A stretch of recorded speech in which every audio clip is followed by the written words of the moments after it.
these internal matters. WhatsApp messages before the Madlanga Commission show Nkosi has been in frequent contact with senior officials in the city regarding the awarding of tenders, contracts and invoice disputes. His regular contacts were TMPD Deputy Chief Umashi Dlamini and the city's Chief Financial Officer Gareth Mnisi. Evidence shows that the three men allegedly colluded to award TMPD tenders to their preferred bidders, including a company belonging to Nkosi's brother. As head of the TMPD, Farah says she was unaware of Nkosi's influence within her department. Sergeant Nkosi had no right to interfere in any procurement-related matters within the TMPD. He has no authority. He had no permission. I was not aware that he is busy interfering. I don't know Sergeant Nkosi. I never made contact with him. The first time I saw Sergeant Nkosi was on the Madlanga Commission. The Emfuleni local municipality has denied claims that it has neglected several communities plagued by a dire sewage spillage crisis. It's been almost 10 years since the Debonair Park and Tsepong townships complained about sewage water flowing into their yards. The sewage emanates from broken pipes that have been neglected for years now. Emfuleni spokesperson Makosongo Sangweni says while progress is slow, they are working to address the issue. Yes, the municipality were under what we call Section 63. Section 63 is in line with the Water Act in the constitution of the country. The president invoked that to be able to resolve the water spillages and sewer spillage. The sewer spillages across the municipality, which included even the spillages inside and around the Vaal Reef. More than 400 families in Ndwendwe in KZN are set to receive new homes. President Cyril Ramaphosa is in that area to launch the Truth and Reconciliation Commission Housing Reparation Assistance Program today. That launch coincides with the 30 years of the adoption of the Constitution. Nhlanhla Mabaso reports. During the Truth and Reconciliation Commission hearings, Ndwendwe in northern KwaZulu-Natal was identified as one of the areas where homes were destroyed and thousands left displaced. Over 4,000 houses were destroyed in KZN, with over 472 in the area alone. Many left their homes to seek shelter elsewhere due to segregation and later due to the torching of homes leading up to 1994. Deputy Minister for Justice and Constitutional Development, Andres Nel, says the reparation launch is a significant milestone. The Constitution says that we recognize the injustices of our past. It says that we honor those who suffered for justice and freedom in our land. It says that we've adopted this Constitution to heal the divisions of the past. Meanwhile, government says only 200 houses have been approved thus far. Nhlanhla Mabaso, Eyewitness News, Ndwendwe. And more than 30 people have died after heavy rains caused severe flooding in Angola. The storms hit the capital, Luanda, and the coastal city of Benguela, where most of the damage has been reported. Floodwaters have destroyed infrastructure and forced thousands of people to leave their homes. President João Lourenço says emergency services are still looking to rescue survivors and provide medical care. Meanwhile, in neighboring Namibia, rising water levels in the Zambezi River have also forced thousands to evacuate. Experts warn that climate change is making extreme weather events like these more frequent and more severe. Gold is trading at $4,668.29 an ounce. The rand is at 16.87 to the dollar, 22.32 to the pound, 19.46 to the euro, and Brent crude oil is at $109.50 a barrel. We've still got that accident scene on the N1 North before New Road is slowing down traffic from Allendale Road, and in Pierre van Ryneveld Park, that's in Tshwane, there's slow-moving traffic on the N1 South between the Flying Saucer Interchange and Buerta Avenue due to roadworks. In your sport, Mamelodi Sundowns preparing for major test against a confident Durban City. Harry Maguire signs a contract extension at Manchester United, and David Warner charged with drunk driving. It's a cloudy afternoon in Gauteng with showers and thundershowers expected. Temperatures have peaked at highs of between 22 and 24 degrees. The top story in EWN this hour. Suspended police officer Fani Nkosi will remain behind bars for almost a week after his bid to have his bail application heard today failed in the Pretoria North Magistrates Court. EWN In Touch. in tune, and independent. For the latest, visit ewn.co.za or download the EWN app.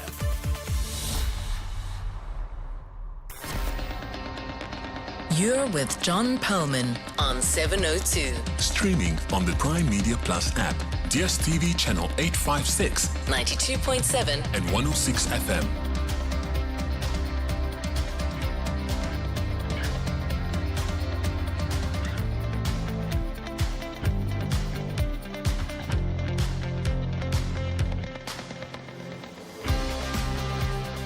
Very good afternoon, everyone. It's 9 minutes past 3 on Tuesday, the 7th of April. This is 702 Drive with me, John Perlman. Whether you're listening to us in 702 land, welcome to the show. Hope you had a great long weekend.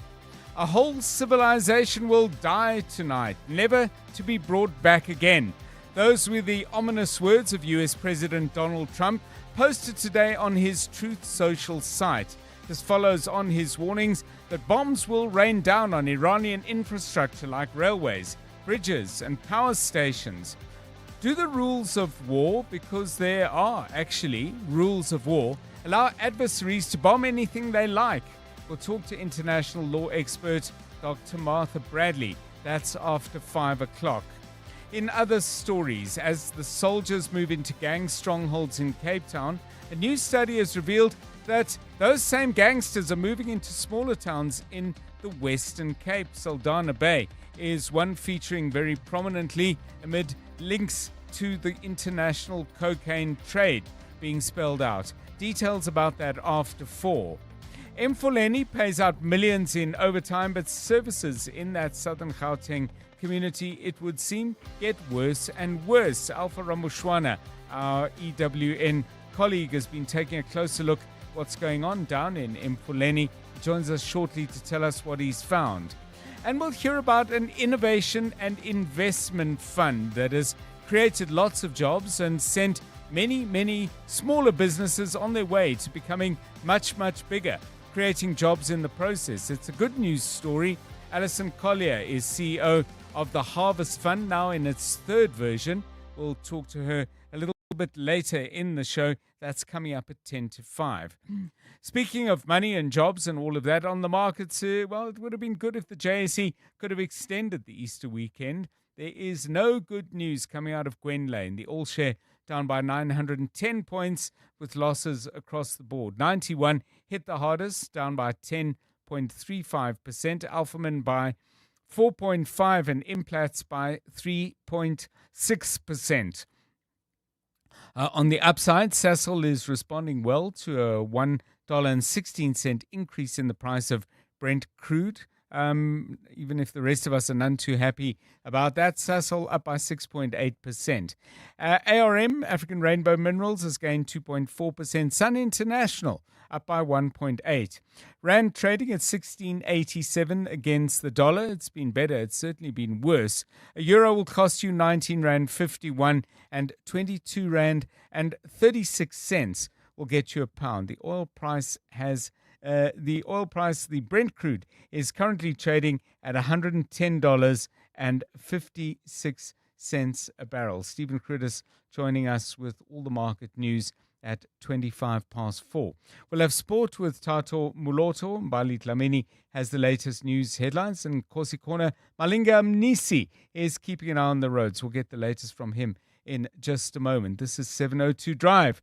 We're live in the place where you live, and if it's happening in 702 land, you will get to hear about it here first. But of course, if you hear about it before we hear about it, or you know a story that we simply haven't yet been informed about, please do get in touch. We rely on your eyes, your ears, and your willingness to call in on these numbers: 072 702 1702 and 011 883 0702. Looking forward to hearing from you. It's coming up now for 13 minutes past 3.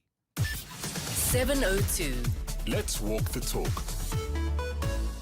So as always, we have lots of things that we like to talk about. We have many questions that need asking and answering, and we sometimes throw out something that is in the news, or it may well be the subject of a somewhat random thought. This was very much in the news and caught my eye. It's a piece by Nompilo Zulu on the Business Day site. She writes about various consumer matters. The headline, South Africa among global leaders in shift away from alcohol.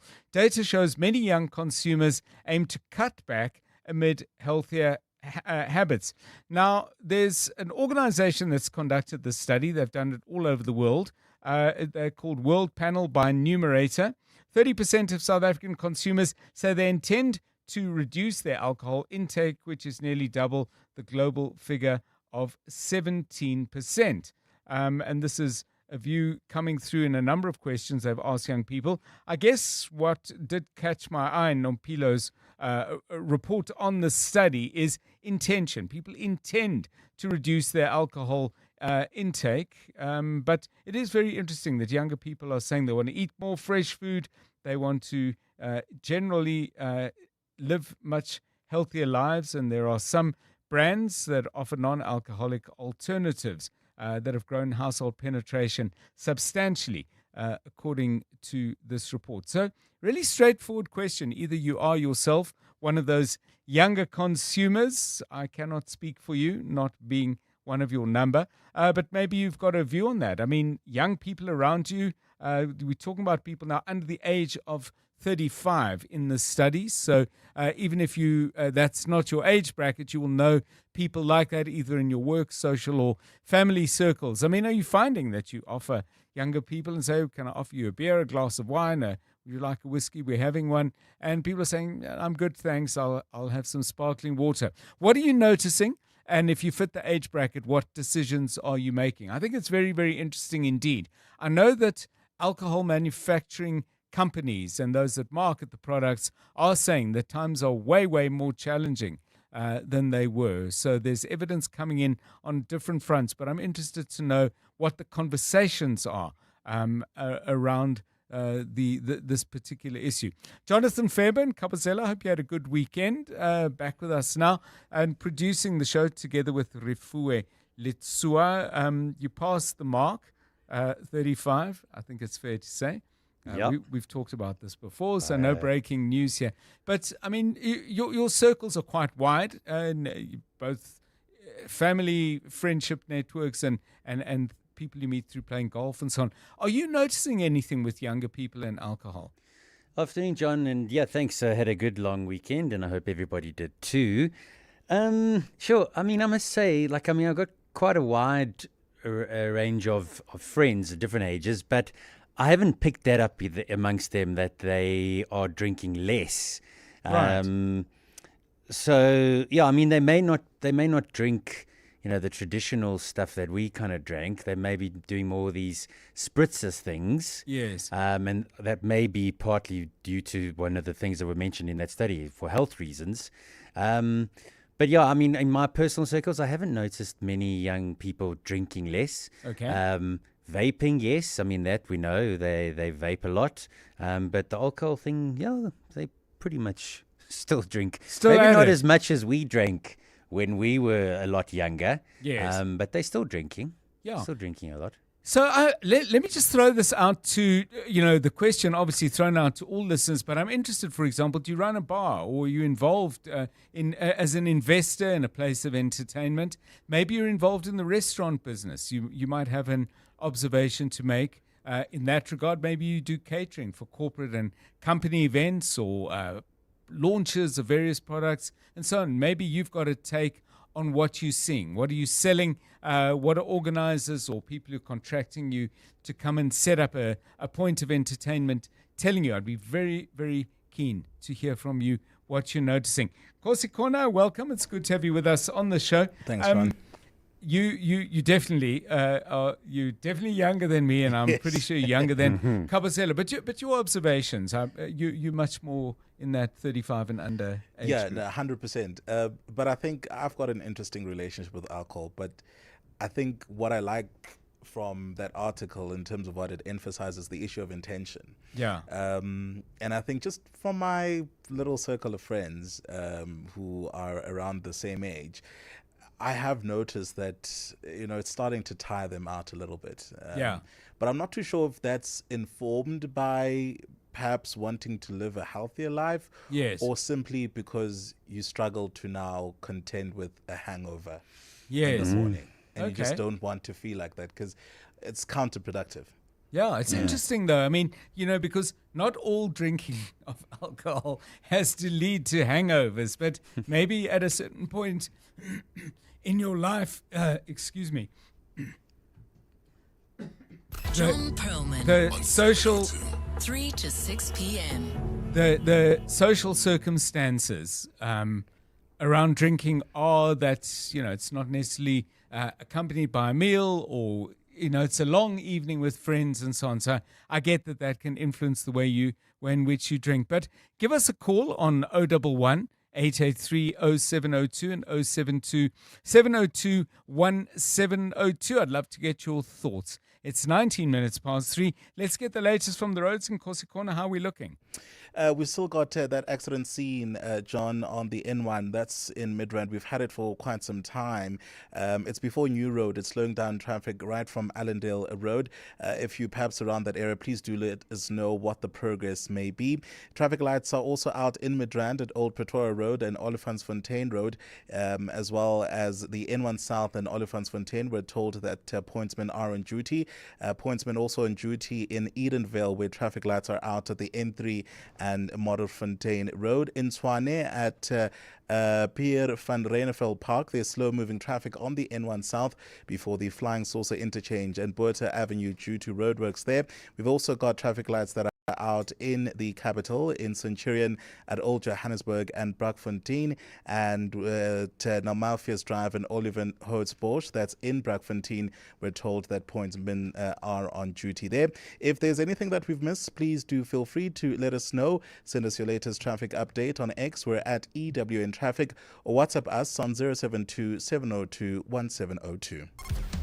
You're with John Perlman on 702. Let's walk the talk.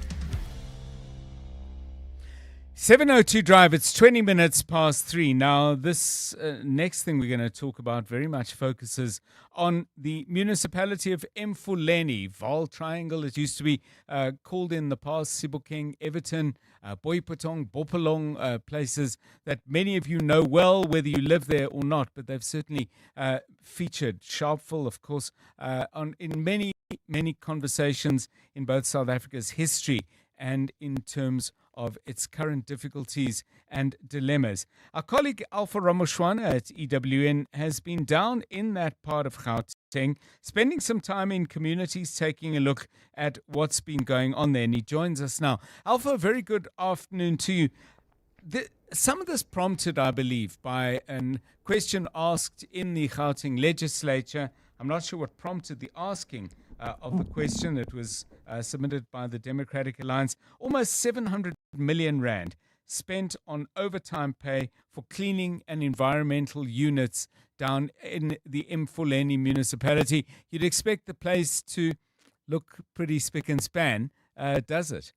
Well, of course, and Dr. John, that is why we went to Emfuleni to see if the 700 million rand translates to visible change on the ground. And according to the residents, there is little to no change on the ground in Emfuleni. I mean, just as you drive into some of the neighborhoods, the Debone Park community, the Tepong Township, the first thing that slaps your face is the strong stench of sewage. Yes. And you drive just on top of that sewage in some of the roads because they are not fixing and replacing municipal infrastructure. And so these sewage pipes have caused, sewage to flow down the street. In some cases, homes are flooded. I went to a creche that has been closed down because of the issue. You can imagine taking your child to a daycare center and there's sewage. The smell is all over the place. Homes are blocked. Gates can't be accessed anymore because sewage is all over the place. So there's a very serious sewage crisis in the Emfuleni local municipality. According to the residents, it's been almost 10 years that this has been happening. Contractors have been appointed to deal with the issue, yet little to no change has been seen. So really, according to the residents and Dr. John, there's little to no change on the ground. The municipality might try and defend themselves by saying, well, the overtime wasn't spent on dealing with sewage. That's a different department. National government was getting involved, Department of Water, as you rightly point out, conveying the sentiment of the residents, Alpha, that this has been going on for a decade and possibly longer. They would say, well, these people do other things. They collect rubbish and so on. I mean, what are we seeing in that regard? Well, I did have an interview with the municipality trying to establish why exactly the sewage issue isn't getting fixed and many other service delivery challenges that I came across. And the response that I got from the spokesperson, Makosonke Sangweni, was that they simply don't have the financial muscle to fix all of the issues. They have residents, according to the municipality, who are not paying for services. And so the revenue collection is horrible, and they are unable to pay for maintaining and fixing their infrastructure. So on the other hand, they don't have the money to do so. On the other hand, they are also saying that they're simply not getting the money from the residents. And so they have to pick and choose what to prioritize. And this time around, it seems like the sewage issue hasn't necessarily been a priority over the past few years in the Emfuleni local municipality. John, I went to Emfuleni. I compiled a special report. Let's take a listen to some of the encounters of the residents. 694 million rand. That's exactly how much the embattled Emfuleni local municipality has spent on overtime pay. From sewage flooding into homes to roads that are barely usable, residents have been left stunned by the money being spent, given the poor services they've grown tired of complaining about. But the true impact of Emfuleni's service delivery failures is best reflected in the lived reality of one family whose home is engulfed by the pungent smell of running sewage. What was once a gate welcoming visitors and vehicles into the yard now stands in disrepair, blocked by thick and foul-smelling wastewater. For the past 10 years, this has been a painful reality of 77-year-old Mabel Choki. I've lost all hope in the sewage issue ever getting fixed. Only God knows what the future holds. The ANC government in Emfuleni simply doesn't care about me. I bought this house because I love the area, but look now. And just outside her home is the busy Rose Road, which separates the Emfuleni and Midvaal local municipalities. Much like Choki's property, the road has also been affected by years of neglect, with broken sewage pipes that have not been maintained in over a decade. Motorist Thabo Mohale says calling the holes in the road potholes would be an understatement. This has affected us very, very bad, terribly so. As you see me right now, I'm going in and out of the doctors because of diarrhea, because of sicknesses that are aligned with sewer. We are exposed to this sewer that you see. But deeper into Emfuleni is another community battling a severe sewage infestation. In Tepong, an elderly woman was forced to shut down her daycare center after knee-high sewage entered her home. The Mpelechele daycare center, which was once filled with the joyful sound of children playing, now stands empty and stripped of color. The bright paint on the swings is beginning to peel away, with patches of rust now impossible to miss. How could we have continued operating the daycare with sewage all over the place? It was simply too risky. All these affected residents have questioned why the 700 million rand spent on overtime has not been translated into visible change on the ground. Meanwhile, the municipality says it simply does not have the resources to address the sewage crisis as quickly as it would like. Alpha Ramshwana, Eyewitness News in Emfuleni. Yeah, that really is a summary in stark detail of what the residents of Emfuleni are currently going through. If you live in that part of Gauteng, by the way, please do give us a call and just tell us what you make of the services you receive from a municipality that has recently spent nearly 700 million rand on overtime pay for its workers dealing with environmental and community issues. Give us a call on that. That report compiled by our EWN colleague Alpha Ramushwana. It's 28 minutes past 3. Drive home with John Perlman on 702. Let's walk the talk.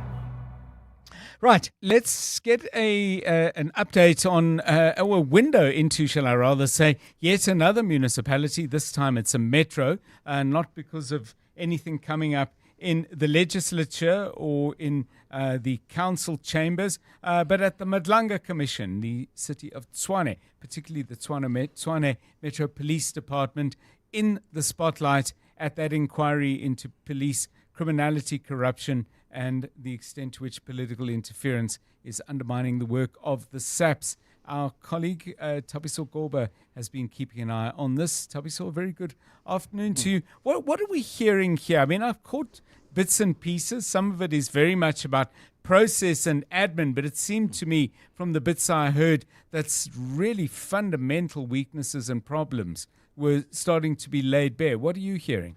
Good afternoon, John. You were absolutely right that there were some fundamental weaknesses, especially in oversight. Now, this is important because the person currently testifying now is the chief of the Tshwane Metro Police Department. She's the head, Yolanda Farrow, so she's the one responsible for everything that happens at basically the buck stops with her. And what we've heard at the Madlanga Commission is that she started off her statement by saying that she was shocked and dismayed by what has happened at the Tshwane Metro Police Department, especially these revelations of corruption, tender rigging, and all the sort of stuff that we've heard. And today is obviously the first day of our testimony, and as we know, we've discussed this a number of times, John, that the first days it's just, not a lot of sparks fly. The witness is given a lot of time to just go through the statements. But even in between that, John, the evidence leaders and even the commissioners have just been probing and just trying to gauge just whether Miss Yolanda Farrow, was she sleeping on the wheel or was she on top of her game? Because it seems that a lot of the things that happened, she says that she wasn't aware of the things that happened. And unfortunately, John, and I'm a bit careful about making this comparison, we know that the National Police Commissioner, Fanny Masemola, is due to appear in court, basically for not exercising oversight on that Vusimuzi Cats Matlala tender. And this is basically sort of some similar situation where she wasn't exercising oversight on some of the things that were happening at her department. And the commissioners are not necessarily buying that ignorance or not knowing is a plausible excuse. One of the most extraordinary examples I heard of that, but as I say, I was dipping in and out, and I may have missed some context, Sabiso, but she was asked, security companies that get contracts with the Tshwane municipality, the question asked of her by Commissioner Sandile Khumalo was, are these companies vetted? And she said, well, we're setting up systems. And he said, no, for now, the answer is yes or no. And the answer was no, which is absolutely astonishing. It's not only given what the definition of security is. I mean, surely you want people who have been checked to be checking your stuff. 100%, John, especially because these people are guarding critical municipal infrastructure. And she even said it herself that there are some situations where people, where some of these security companies create the need for these security companies where they sabotage municipal infrastructure, in turn creating a need for more work for them. So it's important that obviously they are vetted. But there was also not only that, there was also a situation where her 4 deputy chiefs, she said she doesn't know whether all 4 of them are vetted or have gone through security clearance by the State Security Agency. And these are people obviously in very high positions within the TMPD. And you'd assume that before getting these positions that they would be vetted. But saying that obviously those security companies they hire are not vetted, and even the security deputy chiefs that serve under her also not vetted. So huge problems of lack of oversight in the TMPD. Huge problems, lack of oversight, and I can tell you Yolanda Farrow is still answering questions at the Madlanga Commission of Inquiry. So I would suspect, based on what we've heard so far, there's probably more to come that will cause us to raise our eyebrows at the very least. That was Thabiso Goba keeping an eye on the Madlanga Commission, as he has over a number of days. You'll hear from him, I'm sure, in the bulletins still to come throughout the afternoon here on 702 Drive. 28 minutes to 4. Let's get the latest eyewitness news. With Mbali Dlamini, good afternoon. Thanks, John. Good afternoon. As the DA's internal leadership contest heats up, Deputy Finance Minister R700m says he is more than ready to succeed his close ally, Helen Zille. R700m is contesting the position of DA Federal Council chairperson, a role that Zille has occupied for the past 6 years.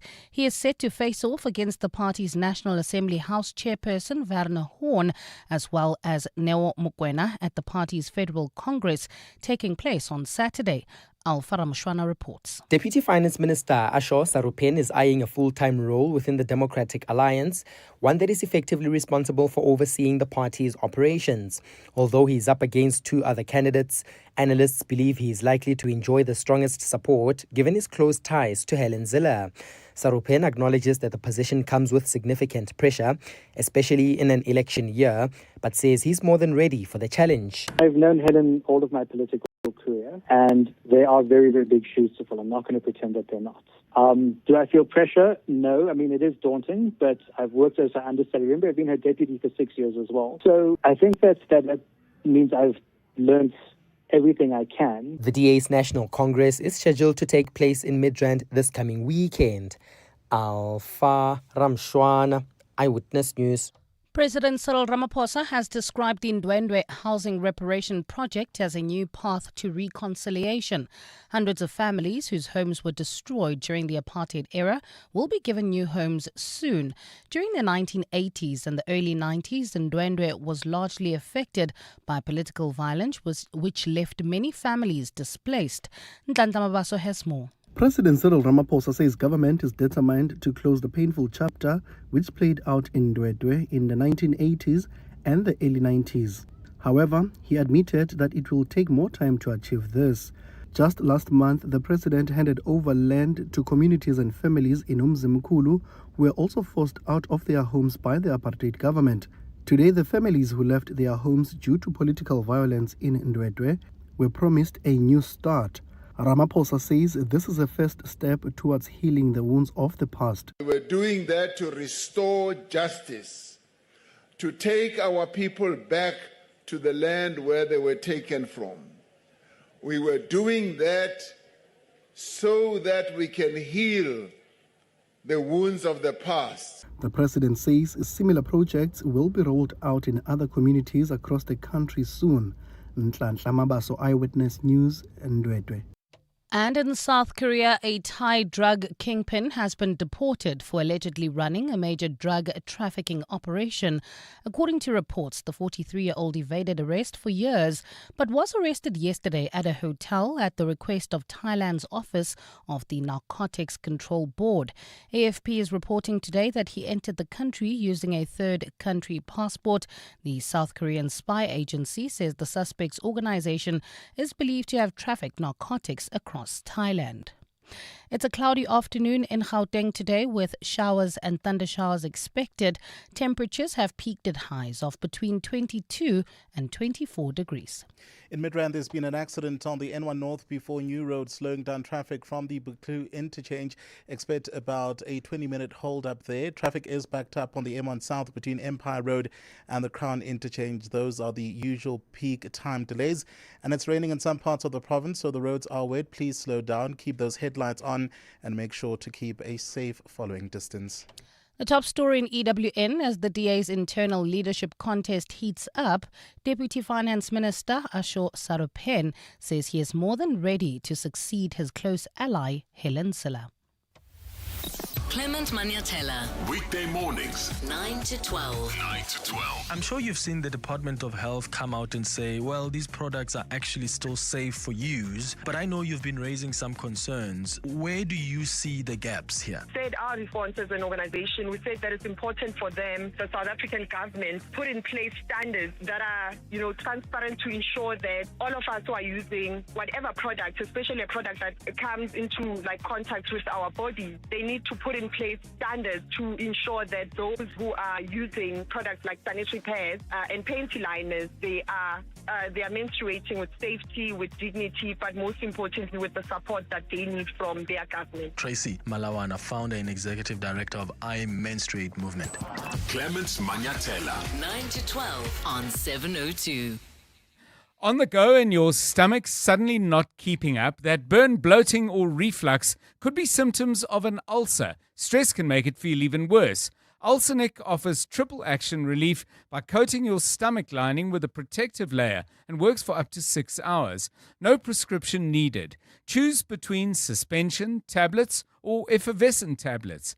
Keep an eye on the shelf for Ulcernic's new packaging. A fresh new look outside, same trusted relief on the inside. Visit the Ulcernic Facebook page for more. Bar Black Sheep. Have you any wool? Yes, sir. More than 3 bags full. We think beyond today, tomorrow, more. Look up, look far ahead. We may choose to leave the herd. There's greener grass where fewer care to tread. Bar Black Sheep. Proof of what we do. Better for clients for over 20 years. Courage, we hold the course for you. Bar Black Sheep. If you want more wool, it takes black sheep thinking. Camissa Asset Management. Invest different. Camissa Asset Management is a licensed FSP. Let's hear from Dr. Armand, owner of Monument Dental, why it pays to switch to OUTsurance Business Insurance. It was one call and I was covered immediately. We are very happy with the premium we're paying. I wish I did it sooner. For dentistries, general medical practices and all other businesses, get a quote today and see why it pays to switch to OUTsurance Business Insurance. Visit outsurance.co.za or call 08600 60,000 today. Licensed insurer and FSP. TCs and information online.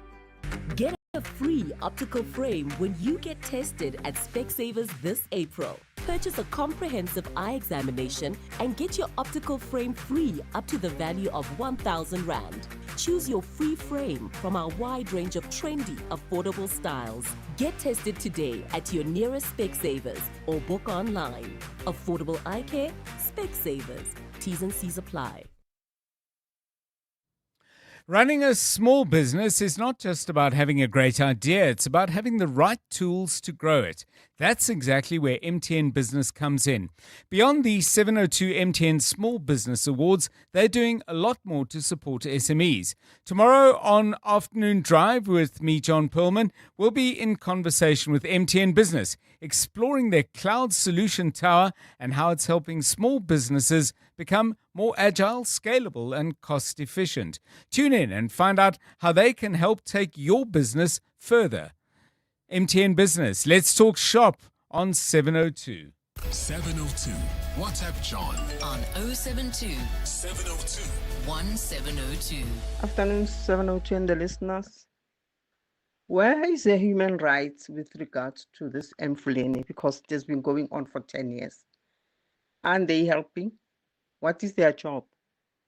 They are very, very quick to run after other things, but things like this is human rights. ANC must be held responsible, and really they have to fix all that nonsense that's happening in Emfuleni. You can't have people living like that. It's unacceptable. That's Veronica from Springfield. Hi, Uncle John. Hope you're doing well. And hello to the 702 listeners. Hope everybody is doing well. I just have a comment on Emfuleni municipality. How can the municipality say they don't have enough resources to deal with the sewage problem, but yet they're spending close to 700 million on overtime?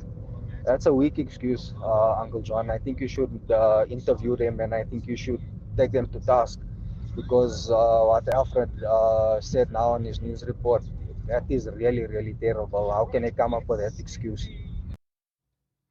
Yeah, thanks for both of those. Now, the Human Rights Commission has actually been engaged in Emfuleni. I did a quick Google while I was listening to that voice note, and thanks for both of them. Good points made. As far back as 2018, the Human Rights Commission was putting out a report, and then I'm looking at another report. DA in Emfuleni lodging a complaint with the HRC, Human Rights Commission, of course, last November, and Independent Online reports that in April of last year, the Human Rights Commission has subpoenaed the Emfuleni municipality over the ongoing sewage crisis. Now we need to follow up with the Human Rights Commission and find out what exactly has come out of that subpoena and the other processes they've been engaged with. There's a lot to find out. 17 minutes to 4. EWN Sport. Right, let's get the very latest from the world of sport. Tolakele Mganga joining us now. The Betway Premiership title race. It's been a good one this year. What's happening this week? Absolutely, John, and it's back in focus this evening with the top two both in action. Orlando Pirates are at home to Golden Arrows, while leaders Mamelodi Sundowns travel to Durban City. The Brazilians have a 2-point cushion at the top of the standings, and Miguel Cardoso insists there's no room for error, with the Buccaneers breathing down their neck. The mindset must be always on the level of the commitment, because if we take ourselves to that 100%, as I said, we are much closer to achieve the next victory, and we go from there. So that's only the mindset. The goal's important one more than the opponent, 3 points, and move forward. That's how we have to think. Any match, if you can win by 3, you don't win by 2. If you can win by 2, you don't win by 1. You should fight always to not concede. So the mentality it should be that one. Manchester United defender Harry Maguire has signed a new contract to extend his stay until 2027, and with the option of a further year. The England international has so far made 266 appearances since joining in 2019 and has helped the Red Devils win the FA and League Cup. Maguire has re-established himself in the first team, having lost the captaincy and his regular starting place under former coach Erik ten Hag. Switching over to the UEFA Champions League, where the first 2 quarterfinals take place this evening as Bayern Munich clash with Real Madrid, while Arsenal up against Sporting. Mikel Arteta insists his Gunners players are up for the fight following defeats in the League Cup final and the quarterfinals of the FA Cup. No, I think when you have the opportunity that we have, that has to be taken through excitement, through preparing yourself in the best possible way to focusing on the present, on the things that we have to do. And especially in our identity, very, very clear what is taking us all the way to where we are. And that's where we have to focus. Former Australia batsman David Warner has been charged with drink driving in Sydney after he was arrested on Sunday, having returned a positive result following a random breath test. Warner recorded a second positive test at a police station, which was reported at more than twice the legal blood alcohol concentration limit that's permitted in New South Wales. He'll appear in court on the 7th of May. In Bangladesh, their cricket board has now been dissolved, citing gross irregularities. An interim leadership team has now been appointed, which will be headed by ex-captain Tamim Iqbal. A committee has found a significant number of irregularities took place during the BCB's election back in October, which was won by former national captain Amin Ismail Bulbul. During his temporary spell in charge, Tamim is required to hold an election within the next 3 months.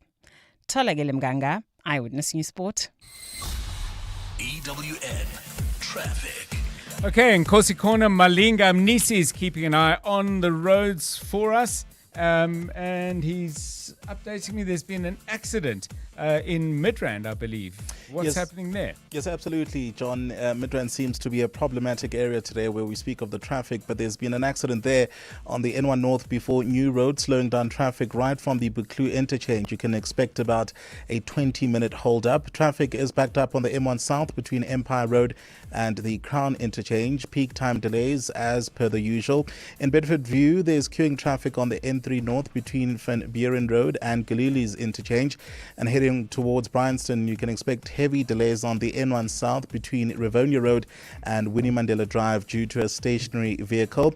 Traffic lights are out in Devland at Golden Highway and Main, as well as at the Golden Highway in East. We're told that pointsmen are on duty. And it's raining in some parts of the province, so the roads are wet. Please slow down, keep those headlights on, and make sure to keep a safe following distance. And if there's anything we've missed, please feel free to let us know on X at EWN Traffic or WhatsApp us on 072-702-1702.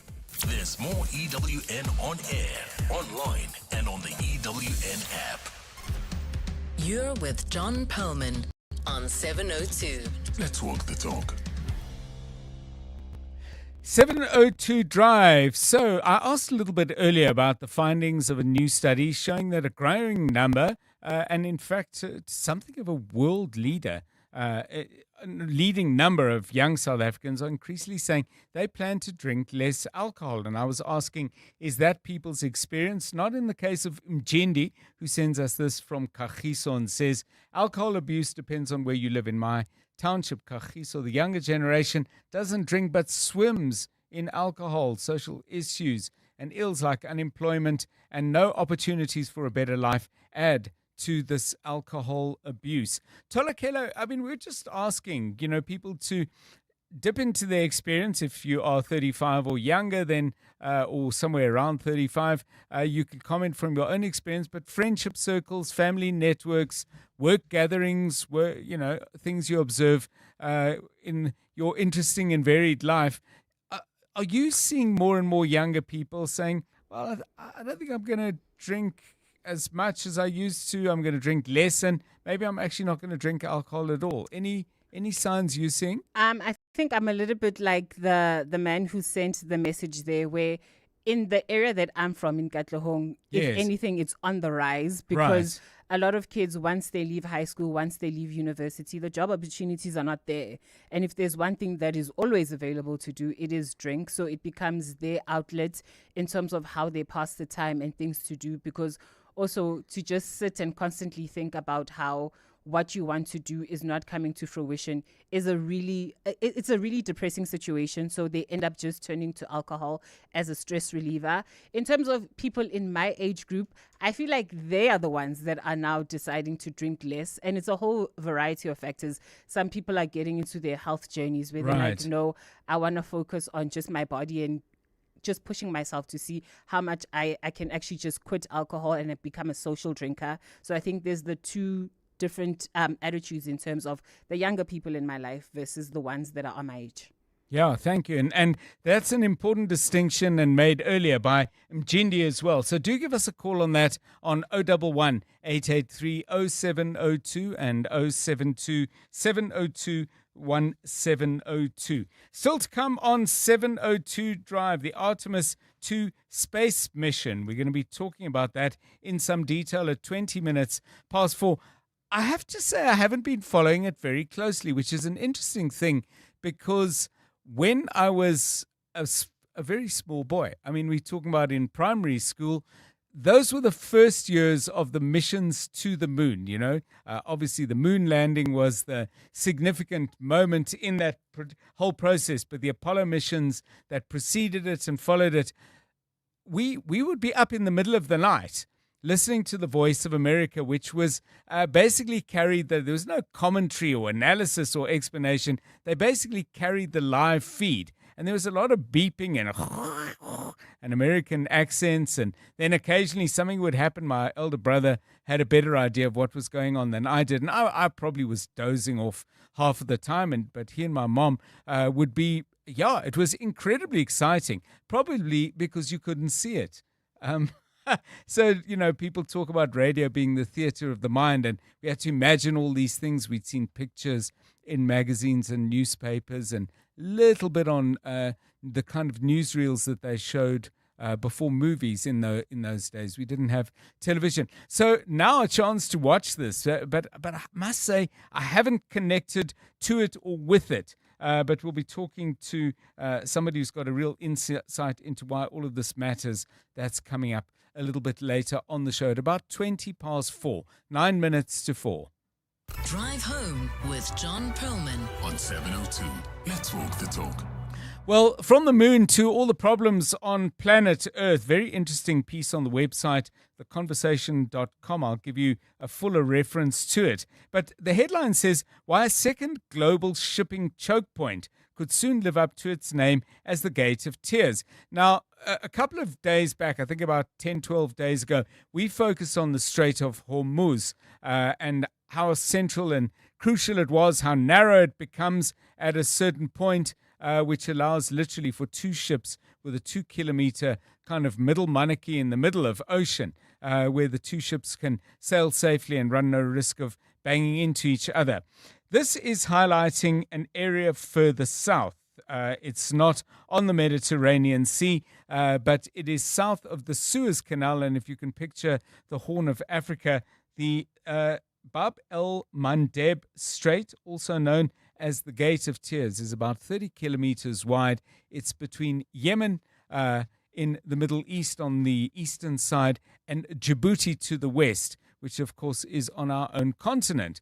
The problem is if that becomes some kind of blocked off point as well, the implications for maritime trade are huge. Ships going through the Suez Canal would ordinarily find their way into the Indian Ocean, and then they can head south for various parts of Asia, southeast for Australia, or they can head south and go along the coast of Africa. So how serious of a threat is this? Because in Yemen, there is the government, and then there are the Houthis, who are strongly aligned with Iran and have played some part already in the conflict currently going on. Timothy Walker is a senior researcher on maritime security at the Institute for Security Studies and joins us now. Mr. Walker, welcome, and thanks very much for giving us your time. How serious a problem is this now? How big a problem could it become? Good afternoon. Good afternoon. Thanks for having me on the show, and good afternoon to everyone listening. It's pretty finely poised, to be honest, right now. It's been that way for a few weeks, and I think shipping researchers have been studying this section of the Red Sea, the Bab el-Mandeb Strait, for quite a while. The Houthi, as you mentioned, have been very prominent in the area for the last couple of years in terms of disruption to shipping, disruption to safe navigation. And they're widely acknowledged and attributed as an ally of Iran, somebody who's been supplied by them in the past, and as many kind of their policy interests coincide. So the fact that they haven't so far come to either Iran's aid, or Iran so far hasn't asked them in some way to assist in their struggle by further halting shipping in that part of the world, it struck a lot of people as quite curious, because it did seem quite an open shut case that they would be attacking shipping in the region as they've done for the last 2 or 3 years. I mean, I suppose, and I don't know how many years we need to go back for this to have been true, but one might have said, well, the Houthis don't have an air force. The Bab el-Mandeb, if I've said that correctly, strait is 30 kilometers wide, so it's not as narrow as the Strait of Hormuz. But of course, in the age of drones, I would think air forces are neither here nor there in this particular regard. You're absolutely right. Drones, and the Houthi also have used several missiles in the past as well, ballistic missiles, which are very difficult to intercept. So the reaction time often for a ship, even if and I'm talking here of a military ship, let alone a cargo ship. If you're on a cargo ship, it might be very difficult to impossible to do anything about a drone or a missile coming towards you. But to be able to react in such a confined sea space, with enough time to identify the threat, to plot it, and to launch your countermeasure is incredibly finite, and the risk, therefore, is adjudged too great to send vulnerable shipping into that area when the coastal force operates that kind of weaponry. When they do operate that kind of weaponry and have used it in the past, there's sometimes no knowing what might trigger a resurgence of that attack. And most of the vessels which are being used for protection are absent from the area now, or deployed elsewhere, because the Americans, for instance, had a fleet and a substantial presence in the area, which is now pretty much plugged into what's going on in Iran. The Europeans have continued to patrol up and down there as well, but they often have countermeasures. They haven't had to fire missiles for quite a while now, but the countermeasures they have, anti-drone missiles, cost sometimes 10, even 100 times more expensive than the actual drone itself. So the Houthi, with very cheap weaponry, can actually deplete the very expensive weaponry countermeasures of anybody opposing them, and still have enough resources or weapons left over to threaten shipping again. I mean, I'm just looking at the map, and we've been focused very much on Saudi Arabia, but of course, Oman would be sending a lot of its oil that way, I would imagine, through the Red Sea, up and past Jeddah, and then through the Suez Canal to, for example, a European end client. I want to step back from the specifics here, Timothy Walker, and get your view on this. I mean, this conflict seems to me to be, I wouldn't say necessarily unprecedented, but it does seem to be uniquely focused on control of waterways, with that dictating political and military decisions as much and possibly even more than the use of weaponry. Is this something new, or is it something just specific to the geography of where the conflict's taking place? Well, the geography, you pointed out quite rightly, the geography is really being leveraged by the defensive side in regard for Iran with the Strait of Hormuz, and the Houthi with the Bab el-Mandeb Strait. When you have such a confined sea space where all the ships looking to enter or exit that particular narrow strait sort of bunching or bottlenecking up on either side, you really have what they call a choke point. And the more pressure you apply on that choke point, and you're able to stop shipping even going through, Yes. the more you have that kind of strategic effect on your adversary. So the strategic importance of the Baba Mendeb has been recognized for a couple of centuries. The British and the French during their imperial phases, they created quite a few sort of naval bases around that part of the world, especially once the Suez Canal had been opened, because they knew that that particular part of the world was such a narrowly confined area where shipping would be very vulnerable. Right. Whoever had control of that area would be able to control shipping going from east to west or vice versa. Thank you so much. It's fascinating indeed how geography is so much at play in geopolitics. I suppose there's nothing new about that, but I find myself reaching for maps way more than I used to. Timothy Walker is senior researcher on maritime security at the Institute for Security Studies. This is 702 Drive. The Midday Report with Mandy Wiener. The Midday Report at its heart is a current affairs show, but it really is a show about everything you need to know about and everything you didn't know you needed to know about.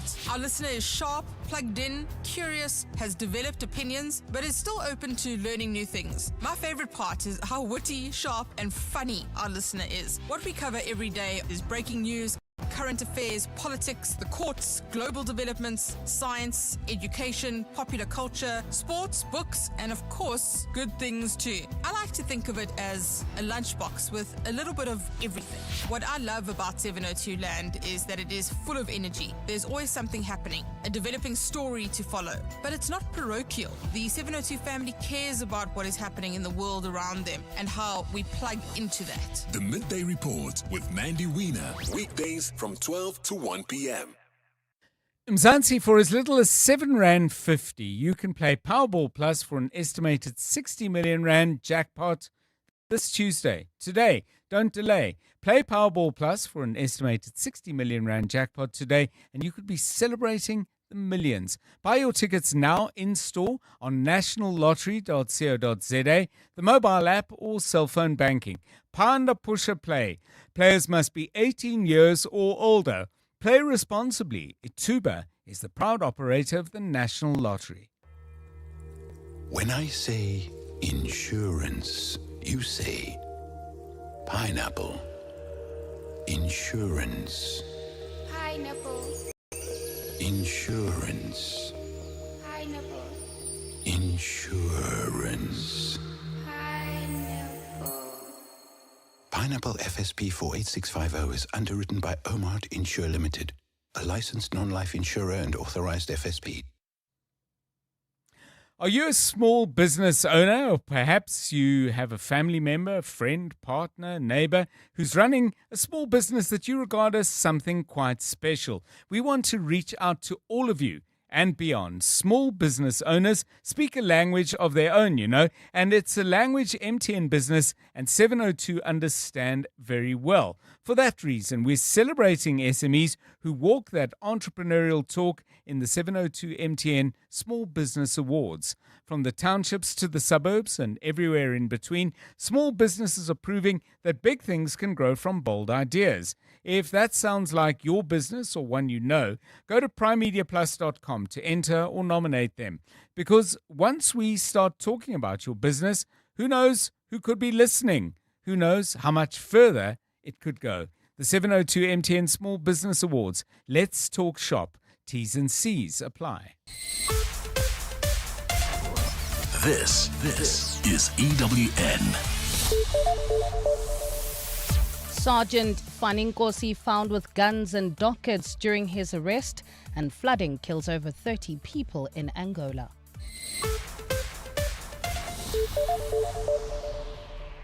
Good afternoon, I'm Bali Dlamini. Police have confirmed that suspended police officer Faninkosi was found with 7 guns, state-owned ammunition and dockets for serious and violent crimes at his home. Nkosi made his first court appearance in the Pretoria North Court today following a raid at his home last week. The sergeant was arrested during that raid by the newly established Madlanga Commission task team. Nkosi is one of the key witnesses who gave testimony at the Madlanga Commission last month, where he has been accused of links to alleged crime underworld figures. Khomotso Modise reports.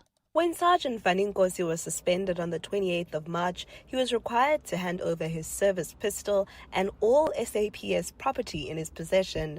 But just days later, on the 1st of April, the newly formed Madlanga Commission task team was granted a warrant to search Nkosi's home, where 7 licensed guns were found, one under his bed, another in his mattresses, and another in his car, all in contravention of the Firearms Control Act. But police spokesperson Athlenda Mate says they also found 6 dockets in Nkosi's Wendy house. The 6 dockets, it's CIT robberies, one that happened in Rhodeport, one in Musina, Limpopo. So most of the dockets, all of them actually, it pertains to serious and violent crime. And then upon further investigation, what we found is that all these 6 dockets, when you look at the system, they are closed as undetected. Nkosi is now being investigated for whether he had a hand in ensuring these cases are closed. Khomzo Modise, Eyewitness News at the Pretoria North Magistrates Court. Chief of Tshwane's Metro Police Department, Yolandi Farrow, has been questioned over why she didn't act early in stopping dubious ad hoc security services which drained the municipality of millions. Farrow has been testifying before the Madlanga Commission on a security tender the municipality issued in 2020 for the guarding of critical infrastructure. The tender has 2 components, a fixed deployment and an ad hoc one, where the municipality requests the approved companies to provide private security guards during times of emergency. Tabiso Koba has more. It's been established at the Madlanga Commission some security companies were caught abusing the ad hoc services and invoicing the city millions of rands. This led to the city exceeding its budget allocation for the tender. Tshwane's Metro Police Chief Yolande Farrow says she ordered for ad hoc services to be stopped when this was brought to her attention through an email requesting for additional funds. I'm concerned about your lack of awareness before that email, when in fact on your account you have these monthly budget meetings. If people are doing things not in the manner that you do it transparent, and people are doing it in a way that they don't want it to be transparent, then Commissioner Baloyi, then you will not immediately pick it up. It's been established at the Commission there was one security company that was favoured for ad hoc services much more than others. In just 1 year, Gubis 85 Solutions invoiced the municipality 59 million rand for ad hoc services alone. Tabiso Koba, Eyewitness News. The Emfuleni local municipality has denied claims that it has neglected several communities plagued by a dire sewage spillage crisis.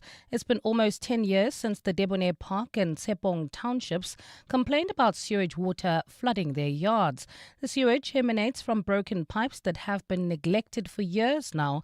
Emfuleni spokesperson Makosonke Sangweni says while progress is slow, they are working to address that issue. As a municipality, we are under what we call Section 63. Section 63 is in line with the Water Act in the constitution of the country. The president invoked that to be able to resolve the water spillages and sewer spillage. The sewer spillages across the municipality, which included even the spillages inside and around the Vaal Reef. Western Cape Premier Alan Winde says he believes fuel supply in that province is stable following last week's price hike. As the Easter weekend began, Winde says 30 stations were out of diesel and 20 ran out of petrol, but he says that situation has improved now. Winde says he expects another update on the fuel situation in the province this evening once officials have met with the fuel industry. He says the Astron Energy refinery in Cape Town that was shut down last month for planned maintenance will come back online soon. We've got allocation of fuel and the coming back online of the refinery here in the Western Cape with the crude oil already delivered for that refinery and it's firing up. But that is going to take us probably into another month and a half to 2 months. Winde says his government's focus is now to plan for the war in the Middle East that could extend beyond another month. For every week that we go on with further conflict, we have to then start putting different mechanisms in place. That is making sure that we've got sufficient fuel then for standby in firefighting, for hospital generators, etc., etc. But those are all the mitigation plans that are more medium term. And more than 30 people have died after heavy rains caused severe flooding in Angola. The storms hit the capital Luanda and the coastal city of Benguela, where most of the damage has been reported. Floodwaters have destroyed infrastructure and forced thousands of people to flee their homes. President João Lourenço says emergency services are looking to rescue survivors and provide necessary medical care. Meanwhile, in neighboring Namibia, rising water levels in the Zambezi River have also forced thousands of people to evacuate. Gold is trading at $4,646.41 an ounce. The rand is at 16.91 to the dollar, 22.39 to the pound, 19.55 to the euro, and Brent crude oil is at $110.44 a barrel. We've still got that accident scene on the N1 North before New Road, slowing down traffic right from the Buccleuch interchange. Please budget an extra 20 minutes there. And heading towards Bryanston, expect heavy delays. That's on the N1 South between Rivonia Road and Winnie Mandela Drive. It's due to a stationary vehicle. In your sport, Mamelodi Sundowns preparing for major test against a confident Durban City. Harry Maguire signs a contract extension at Manchester United. And David Warner charged with drunk driving. A cloudy Wednesday in store for Gauteng tomorrow with isolated showers and thundershowers expected. Johannesburg drops to overnight lows of 15 degrees, peaking at 23. Pretoria 17 and 24, and Vereeniging 10 and 24 degrees. The top story in EWN this hour, police have confirmed that suspended police officer Fani Nkosi was found with 7 guns, state-owned ammunition and dockets for serious and violent crimes at his home. EWN, in touch, in tune, and independent. For the latest, visit ewn.co.za or download the EWN app. From the townships to the suburbs and everywhere in between, it's the 702 MTN Small Business Awards. Enter now on Prime Media Plus. Let's talk shop. 702. Drive home with John Perlman. John Perlman, 3 to 6 p.m. On 92.7 and 106 FM. Let's walk the talk. 702 Drive, it's 10 minutes past 4. How are you doing on this kind of Monday-like Tuesday, really? It's always a bit strange coming back, having had an extended period of time off as I did. Thank you to Thabo Shole Mashal for standing in for me on Thursday so I could celebrate Passover and, then, of course, the Easter weekend, which is a long, long stretch. But I must say it's great to be back. Hope your first day back has been a good one. Mine, pretty good so far, I would have to say. Coming up over the next half an hour, we want to keep it as interesting as it's been so far. We're going to look up into space and find out more about the Artemis II space mission. What is its importance for the exploration of space? Dare I say, what is its importance for humankind? That's coming up at about 20 past 4.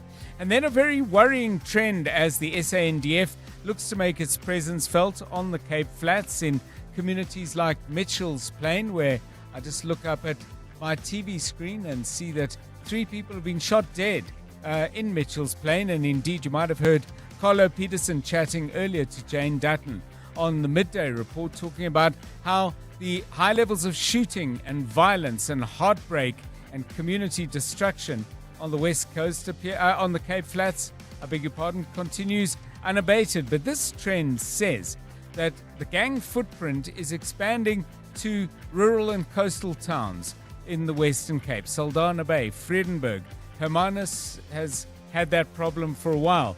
I'm wondering, are you seeing gang activity in other small towns in South Africa? A sense that it's not just crime and social difficulties, but a sense that gangs are taking shape as well. You may have an experience to share either from the small town where you live or smaller town, or perhaps you're getting feedback from family in that regard. Please do give us a call. We'll be talking to Erin Hyman, who's with the Global Initiative Against Transnational Organized Crime. Very important organization, a vital study, and we'll look into it in more detail in just a moment. We're talking about overtime at municipalities, particularly in Emfuleni. Quite a few of you are responding to that, give us a call on 011 883 0702. Just pointed out to me, I thanked Thabo Shole Mashao when I should have thanked Khomotso Mudise. Thank you, Khomotso. 13 minutes past 4. 702. WhatsApp John on 072 702 1702. Well, hi, talking about Emfuleni. I just read online like there's 50 million being spent on a bridge that's not there. It's crazy. It's really crazy. It's like fogging the empty school. That's how these guys are doing a good job. Set up the Mapanyazas, who fish a lot of money is being spent on this whole thing, but with nothing really to point at it. So sickening. ANC need to be punished. Thanks, John. It's Nimrod here. Hi, John and team. Dean from Centurion. Regarding the N1, the accident on the N1, it posed a question to me. When I did my driver's license, if there wasn't a fatality at an accident scene, the vehicles could be moved out of the way. I drove past that scene. That did not happen. Has the law changed since, or are the traffic officials just not aware of what they should be doing? Thanks. Have a good day. Yeah, good afternoon, Uncle Jay. So I think the overtime thing with this municipalities, people are just getting overtime and then you don't see the work that they do. I know people personally who work overtime. You work overtime from home. 1 hour you go work overtime, but you're getting paid for 8 hours. So I think when they do work overtime, there must be an inspection done. What they did for the day. Yeah, thank you for that. And I mean, by the way, on the subject of overtime, I tend to do my longest cycling rides over the weekend, Saturday, Sunday, and they're normally in and around the area where I live in Johannesburg. And I must tell you, I'm really amazed how often I see crews out there working on Saturday and Sunday on a problem that has been there in evidence, let's say a burst water main or whatever it might be, from the Monday or the Tuesday. And it may not have even been Monday or Tuesday that week. It could be many weeks back. There really does appear to be a proliferation of work on weekends. The other thing I've noticed, and I saw it not this Saturday, but I think it was the previous one, where I passed a crew and there were 6 people there, all in the same vehicle, but they only had 2 spades between them. But the others had cell phones. Now, I don't know if they were consulting online to see what kind of hole they should be digging. But it really is, and I'm really making this point because I've observed it many times now. It is preposterous. They appear to go out firstly on weekends, quite a few municipal work crews, and I've seen it not just in Johannesburg, but predominantly in Joburg, but they don't appear to have enough tools with them unless, they are still in the bakkie. It's really worrying, and it's an immense waste of time and money that we can ill afford. 16 minutes now past 4. EWN Traffic. Right, let's get the very latest from the roads. In Nkosi Corner, Malinga Mnisi is keeping an eye on what's happening out on the roads for us. Yeah, give us an idea of where the problems are. Yeah, John, it's that accident that motorist was speaking about, raising some frustrations on the N1 North before New Road. It's slowing down traffic significantly there. Right from the Buccleuch interchange, you can budget an extra 20 minutes.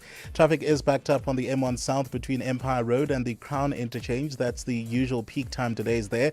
In Bedfordview, there's queuing traffic on the N3 North between Van Buren Road and the Galulies interchange. Heading towards Bryanston, expect heavy delays on the N1 South between Rivonia Road and Winnie Mandela Drive due to a stationary vehicle. Traffic on the N12 West is backed up between Xavier Street and the Diepkloof interchange. In Tembisa, you can expect some delays on the R21. In fact, the understanding is that it's quite heavy approaching Olifantsfontein Road due to roadworks. It's raining in most parts of Joburg. Remember to drive safely, keep a safe following distance, and make sure to keep your headlights on, and most importantly, slow down. If there's anything that what we have missed, please feel free to let us know. Send us your latest traffic update on X at EWN Traffic or WhatsApp us on 072 702 1702. There's more EWN on air, online, and on the EWN app.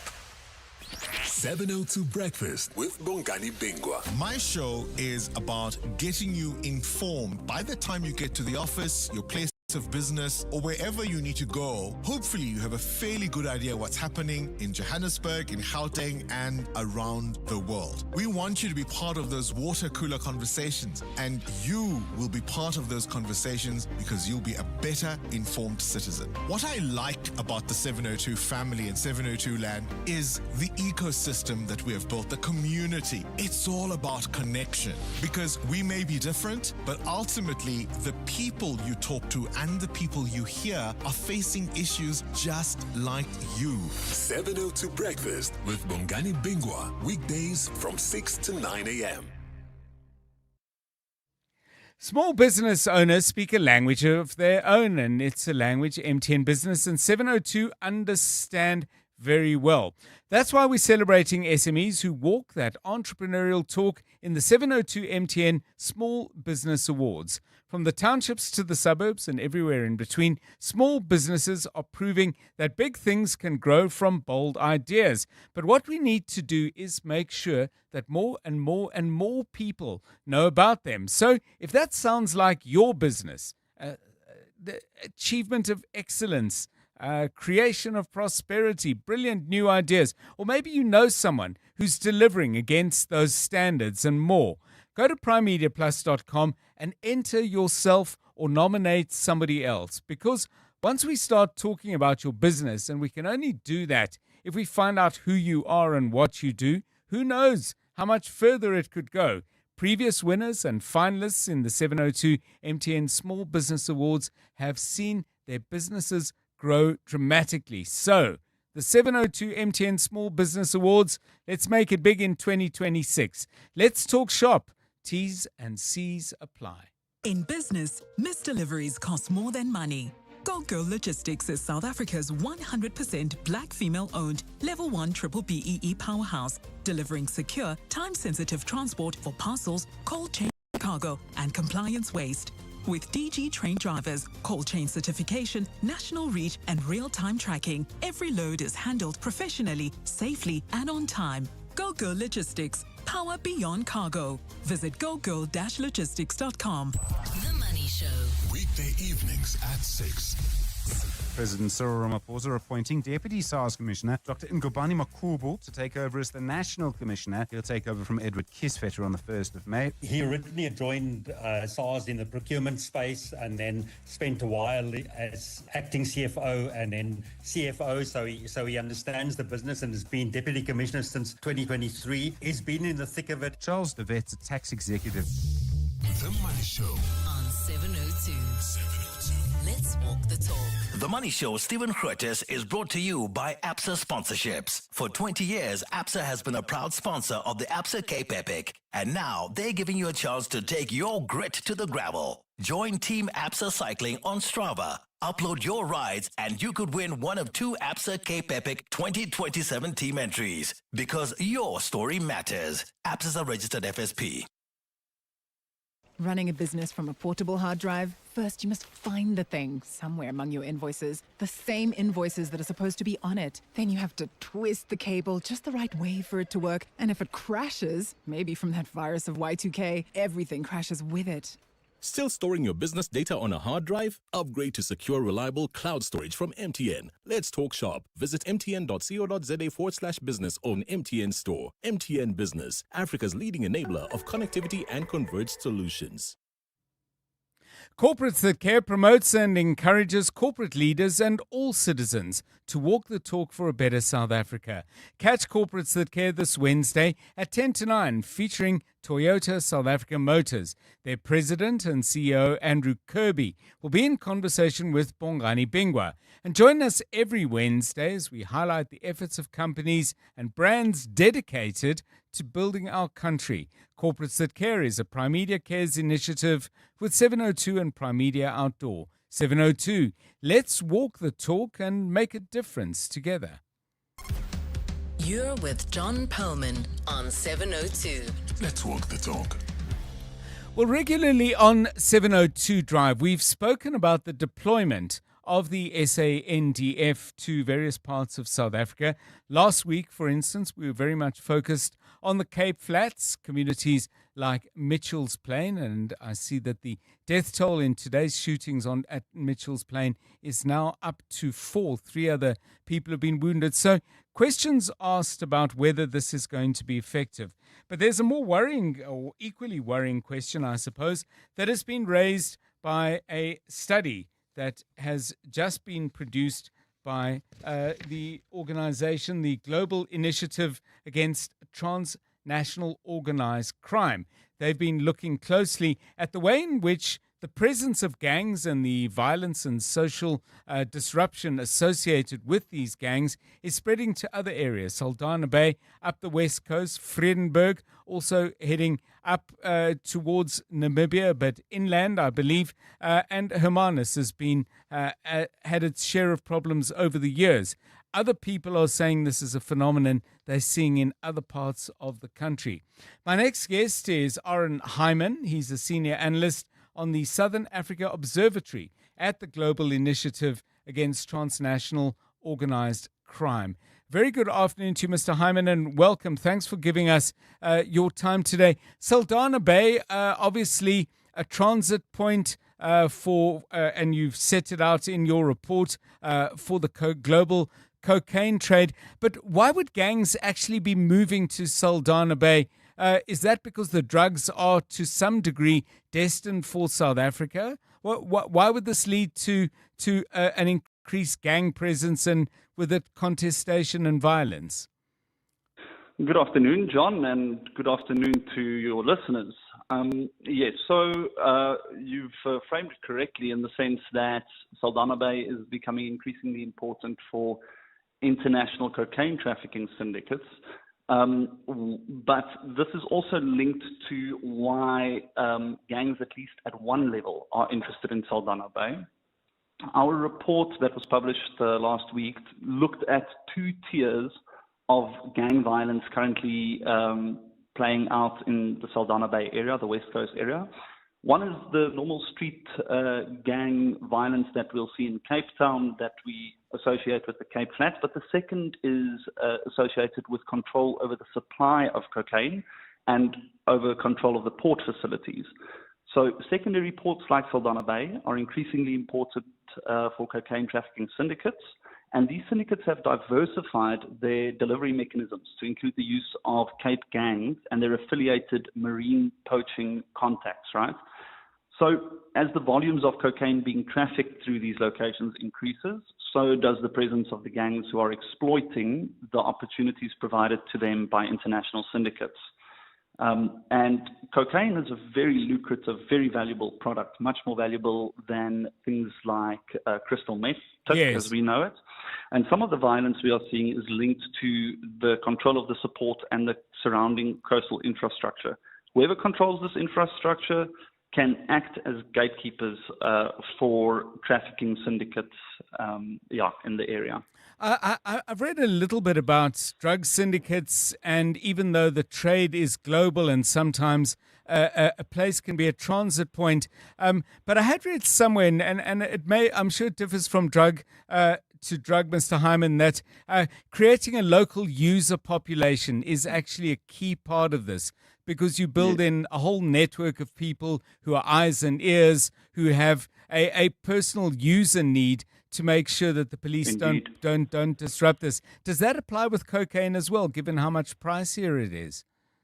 Indeed. I think there's a bit more of a pharmacological sort of element to that, which I'm not qualified to explain. Right. But cocaine, for example, in our report, we talk about how arrests for drug possession, 90% of the arrests that have been sampled in the area by at least one source shows that that cocaine is, present in 90% of those cases. That's at street level.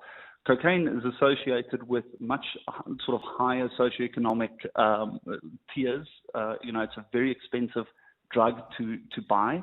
But what we're seeing happening in Saldanha Bay is the expansion of a market due to the local gangs being paid in cocaine by the international syndicates.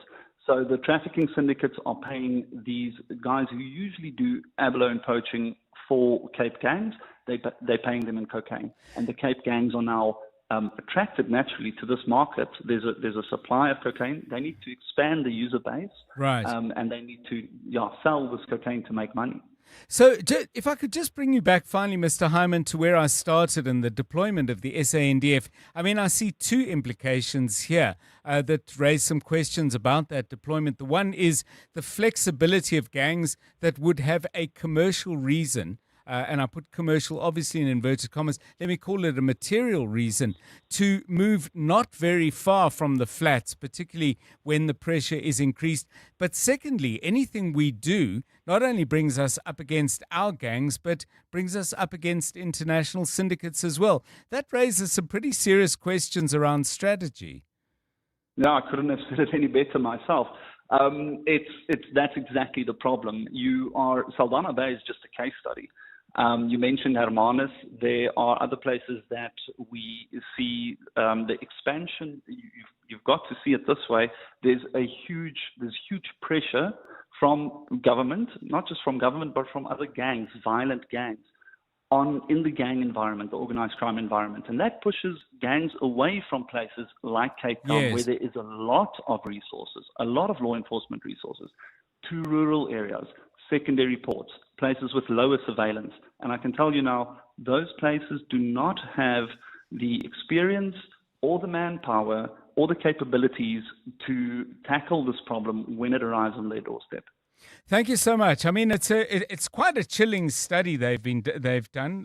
There is a good summary, by the way, of this research. Nicole McCain has done something on the News 24 site. That was Aaron Hyman, senior analyst involved at the Global Initiative Against Transnational Organized Crime. They have a Southern Africa Observatory, and he works with that. If you live in a small town and you're seeing gang violence, gangs growing, maybe it's related to drugs or something else, please tell us your story. We'd love to hear it.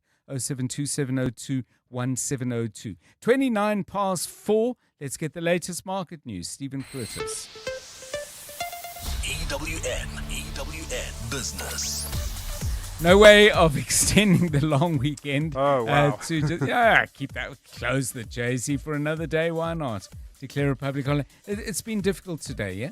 Yeah, John, good afternoon. I mean, when you've got the President of the United States threatening to end a civilization, markets are going to respond, I'm afraid, rationally. I must say, the sell-off could have been a lot worse. So oil prices are still quite high. They're over $110 a barrel, but it could have been higher. Again, this is because, Trump has backed off so many times, extended his own deadline in this case, that no one really knows what's going to happen. But that's what's really set the tone, is what the US President Donald Trump has been saying in the last couple of hours. The JSE All-Share down 1.65% on the day so far, 114,209 points. Financials down 0.85, industrials down 0.7, and resources down 3.28. Exactly what you would expect in these circumstances. So Alpha Minerals down 8.43, platinum and gold really down big time. Implats down 5, Goldfields down 5, Harmony, DLD, gold, etc. All of them down by, in some cases, 4, 5 or 3%. The big winner so far, Sasol, they're up 7.4, as you would expect with such high oil prices. And I think also the idea that we're going to see oil prices at this level for a while. HCI also up 1.54, and the diversified group Omnia up 1.14, while AB InBev and British American Tobacco, booze and cigarettes, John, defensive stocks up by 1%. 91 down nearly 12%. Not entirely sure why. Nothing from the Monsens. We'll examine that a little bit further. But certainly quite a strong sell-off that we're seeing there today. We also had a statement from Combined Motor Holdings. They say they expect their headline earnings per share will be around between 25 and 35% higher. Their earnings per share up by around the same. We've seen a big increase, as you know, in the number of new cars sold. Cheaper Chinese and Indian-made models have come into our markets. Also, of course, John, you wouldn't notice today But generally speaking, that's what's led to such high traffic levels.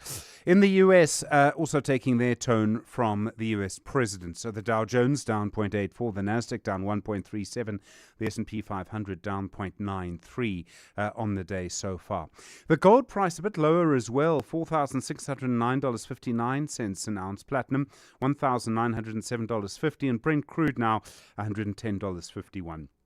The rand to the dollar a bit weaker as well, as you would expect, 16.91 to the euro, 19.54 to the British pound, 22.39. Stephen Curtis, EWN Business.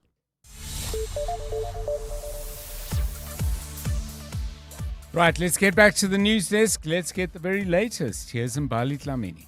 Thanks, John. Good afternoon. Chairperson of Parliament's Portfolio Committee on Police, Ian Cameron, says the SANDF and police's Operation Prosper to curb gang violence in the Western Cape has been haphazard so far. Officials recorded 22 shootings in Mitchell's Plain, Manenberg, Lotus River, Delft, Elsies River, as well as Bishop Lavies over the Easter long weekend.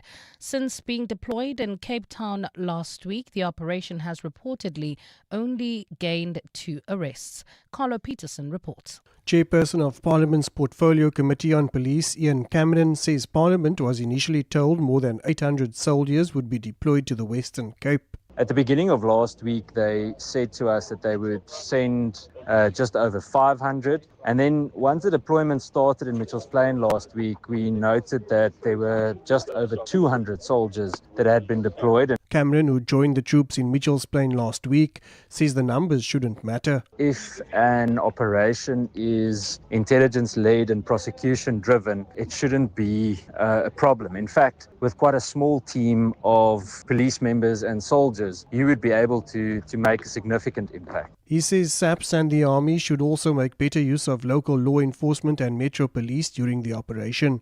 Carlo Peterson, Eyewitness News. DA mayoral candidate in Tshwane, Silia Brink, believes the time is right for him to take up a key and strategic leadership role within the party. Brink is among 7 candidates contesting for the Deputy Federal Chairperson position at the DA's upcoming National Congress, which will be held in Midrand this coming weekend. While the position is occupied by 3 people, Brink believes it will allow him to take part in decision-making related to coalitions, election preparations and the party's future. He says while he already carries significant responsibility as the party's mayoral candidate in the capital, he is also ready to take on an internal leadership role. I do have the experiences. I have learned from the past, and I think I can make a valuable contribution to positioning the party as the leader, the anchor tenant in coalitions, and to get government working, because all of the political games that are inherent in coalitions, that's there, but the voters really just want our municipalities to work. And in South Korea, a Thai drug kingpin has been deported for allegedly running a major drug trafficking operation. According to reports, the 43-year-old evaded arrest for years but was arrested yesterday at a hotel at the request of Thailand's Office of the Narcotics Control Board. AFP is reporting today that he entered the country using a third country passport. The South Korean spy agency says the suspect's organization is believed to have trafficked narcotics across Thailand. A cloudy Wednesday in store for Gauteng tomorrow, with isolated showers and thunder showers expected. Lows of between 13 and 17 degrees and highs of between 23 and 24. Please do be patient and budget an extra 20 minutes if you're traveling on the N1 North before New Road. There is that accident. It's persisting there, slowing down traffic right from the Buccleuch interchange. And while traveling on the R24 and the N12 West, there's queuing traffic from Edenvale Road to the Gilulis interchange. The top story in EWN, Chairperson of Parliament's Portfolio Committee on Police, Ian Cameron, says the SANDF and police's Operation Prosper to curb gang violence in the Western Cape has been haphazard so far. 702 Afternoons. With Relebogile Maboja, 1 to 3 p.m. In terms of funeral policies, a person would need to check if they are covered for repatriation. Yes. How much would it be for a body to come home from another country, and about how much, from your experience, have you seen you guys paying to bring a body from another province? So if you buy a funeral policy and it's got a repatriation benefit attached to it, you don't have to worry whether it will cost 100,000 or 50,000, because then the provider will take care of the body and return it back home. And that's why I'm emphasizing the benefit. It's really important. 702 Afternoons. With Relebogile Maboja. Let's walk the talk.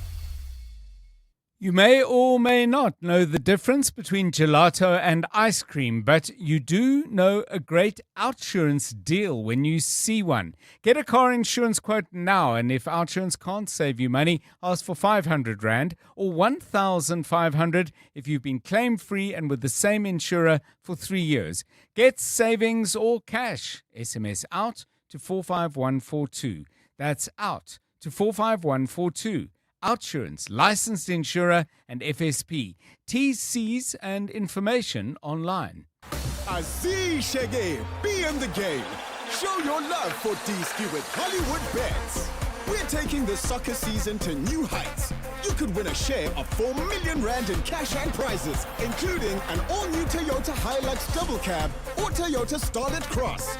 All you have to do is bet 10 Rand or more on any soccer fixture online or at your nearest branch. Bet now and strike for glory. T's and C's apply. Hollywood Sportsbook is a licensed betting operator. No persons under the age of 18 years are permitted to gamble. Winners know when to stop. South African Responsible Gambling Foundation toll-free counselling line 0800 006 008 or WhatsApp HELP to 076 675 0710. Small business owners speak a language of their own, and it's a language MTN Business and 702 understand very well. That's why we're celebrating SMEs who walk that entrepreneurial talk in the 702 MTN Small Business Awards. From the townships to the suburbs and everywhere in between, small businesses are proving that big things can grow from bold ideas. If that sounds like your business or perhaps a business you know about, go to primemediaplus.com to enter or nominate them, because once we start talking about your business, who knows who might be listening? Who knows how much further it could go? But we can only talk about you if we know about you. So please go to primemediaplus.com and tell us all about yourself. The 702 MTN Small Business Awards. Let's talk shop. T's and C's apply. 702. WhatsApp John on 072 702 1702. John, you know what caused this accident there by the N1? So the accident is just, you see that garage that is on top of the bridge. The highway passes underneath that garage. You see there by that garage.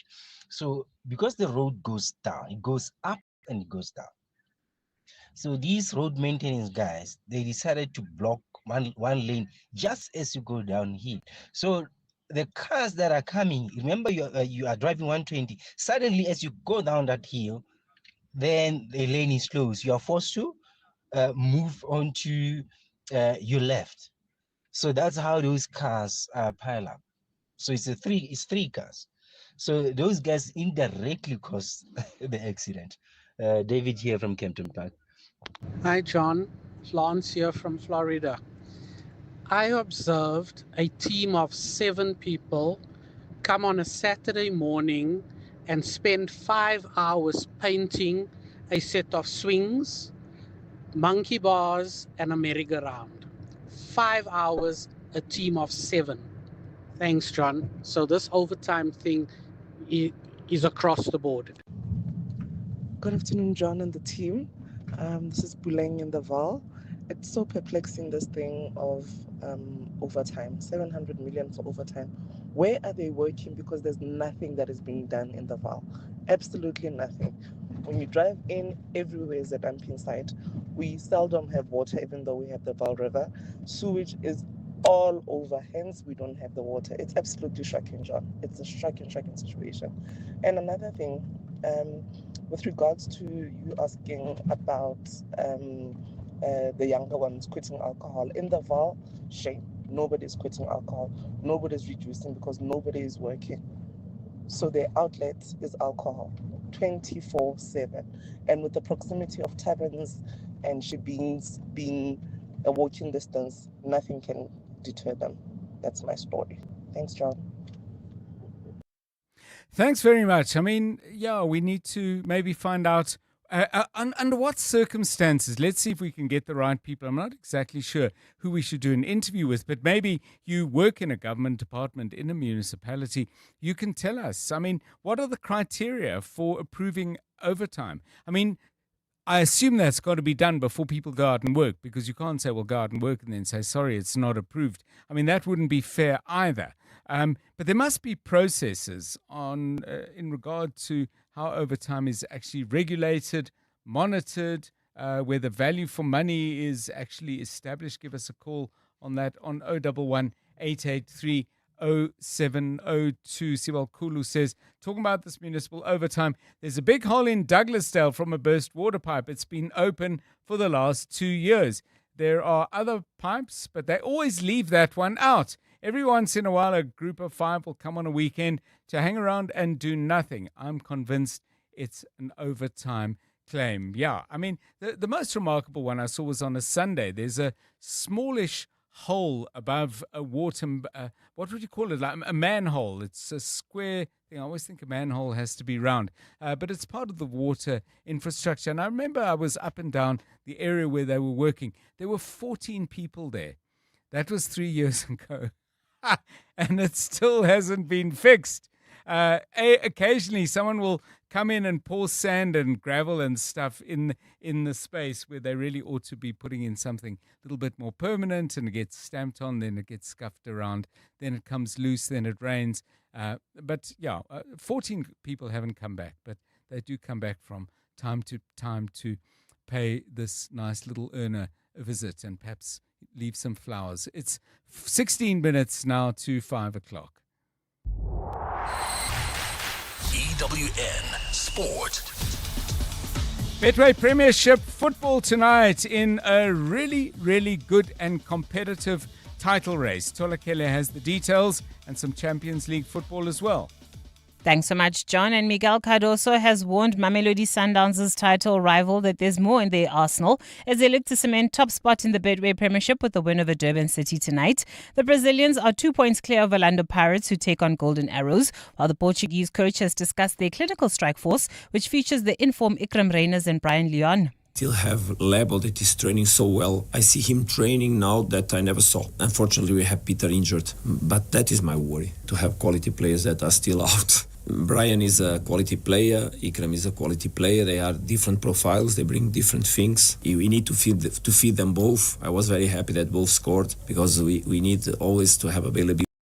Vincent Kompany believes that Bayern Munich will play their toughest game in the UEFA Champions League this evening when they travel to Real Madrid in the first leg of their quarterfinal. The Bavarians are high on confidence, having scored in all 43 of their competitive games so far this season, and have found the net at least 3 times in 6 of their 10 Champions League outings this campaign. The version of Real Madrid that we have to prepare for is the best Real Madrid. The one that we saw against Man City, the one that performed in that game, that's what we have to prepare for. And then if you base it on that Real Madrid, then it's still one of the best teams in Europe. It's still maybe the toughest game you can play away from home in this competition. Victor Gyökeres returns to his former club Sporting when they host Arsenal in the first leg of their quarter-final. While it's the first time the Portuguese club have reached this stage of the competition, Mikel Arteta has shared the emotions the striker has ahead of the clash. I think he's very excited. Obviously, he's full of gratitude for his time here.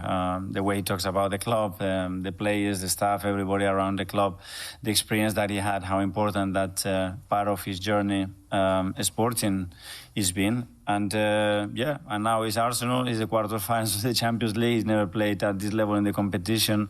And obviously, you can imagine what it means to him. Former England captain Courtney Lawes is officially unretiring from international rugby after Sale Sharks agreed a deal to sign the forward for the 2026-27 season.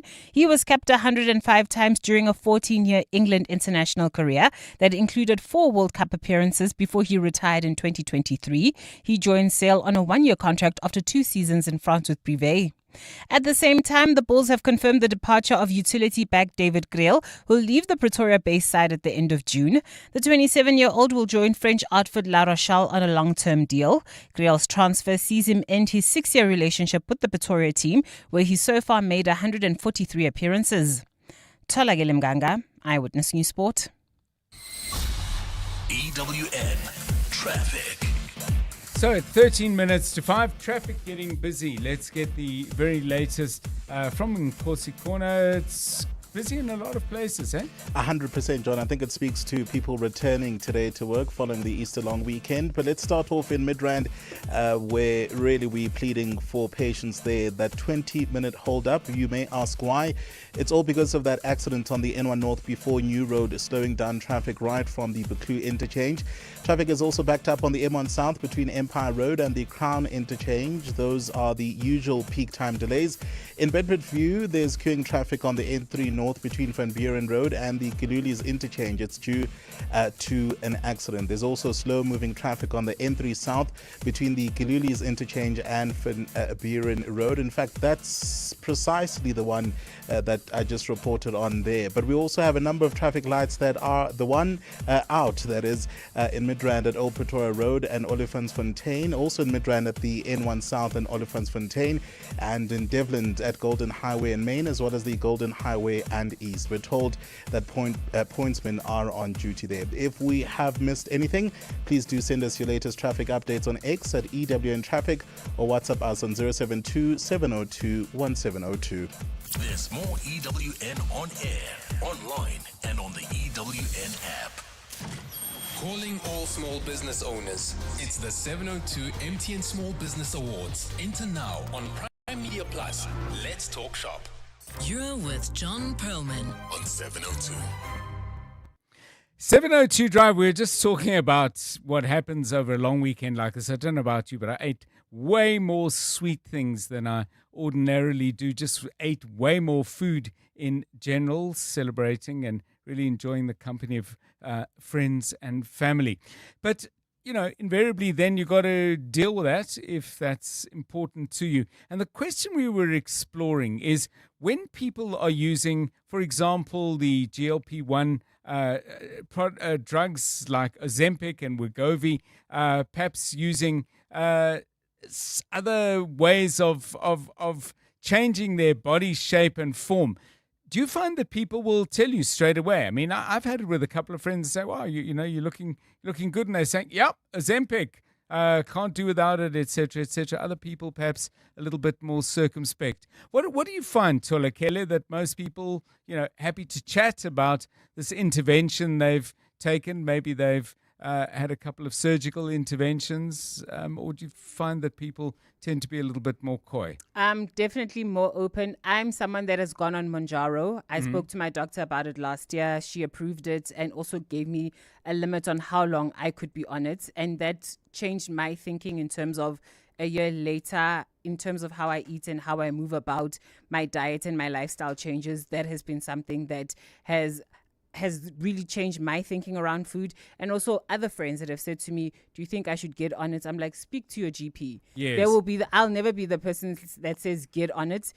There's reasons, there's professionals, there's reasons, there's all of these case studies. But I do find that people do tend to be a lot more open because all of us are all in our little secret journeys to all of these things. So everybody's always looking for a little bit of help and a little bit of boost to help them get to whatever their goal weight is.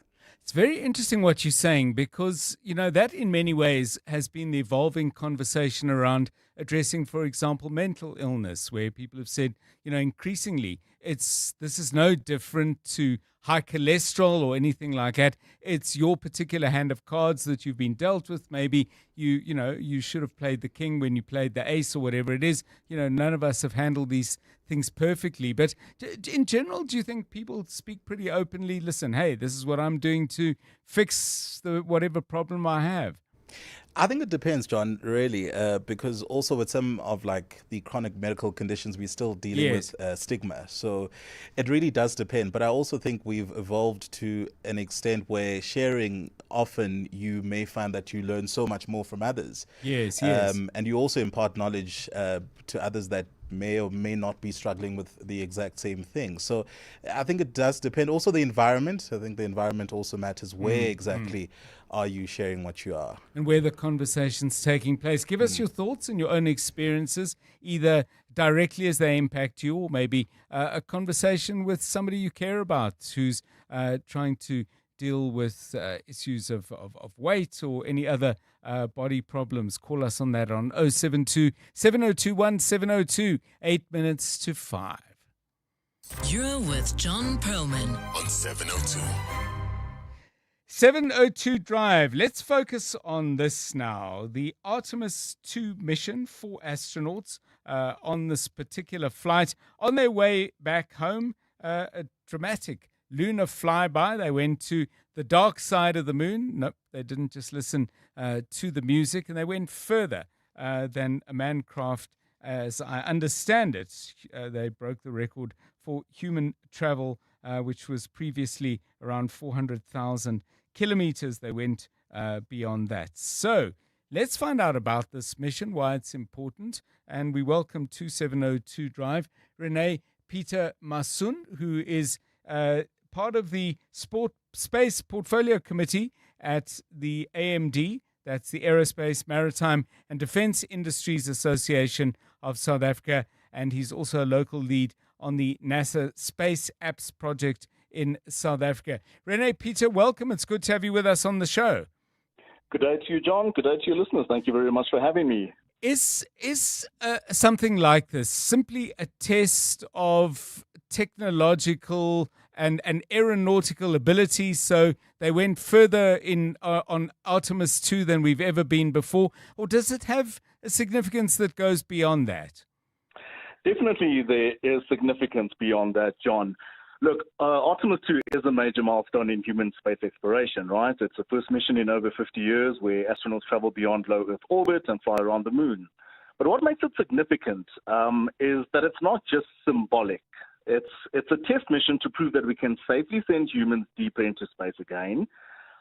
It's also essentially humanity taking its first real step back into deep space, but this time with the intention of staying and building toward future missions and mankind's sustainability.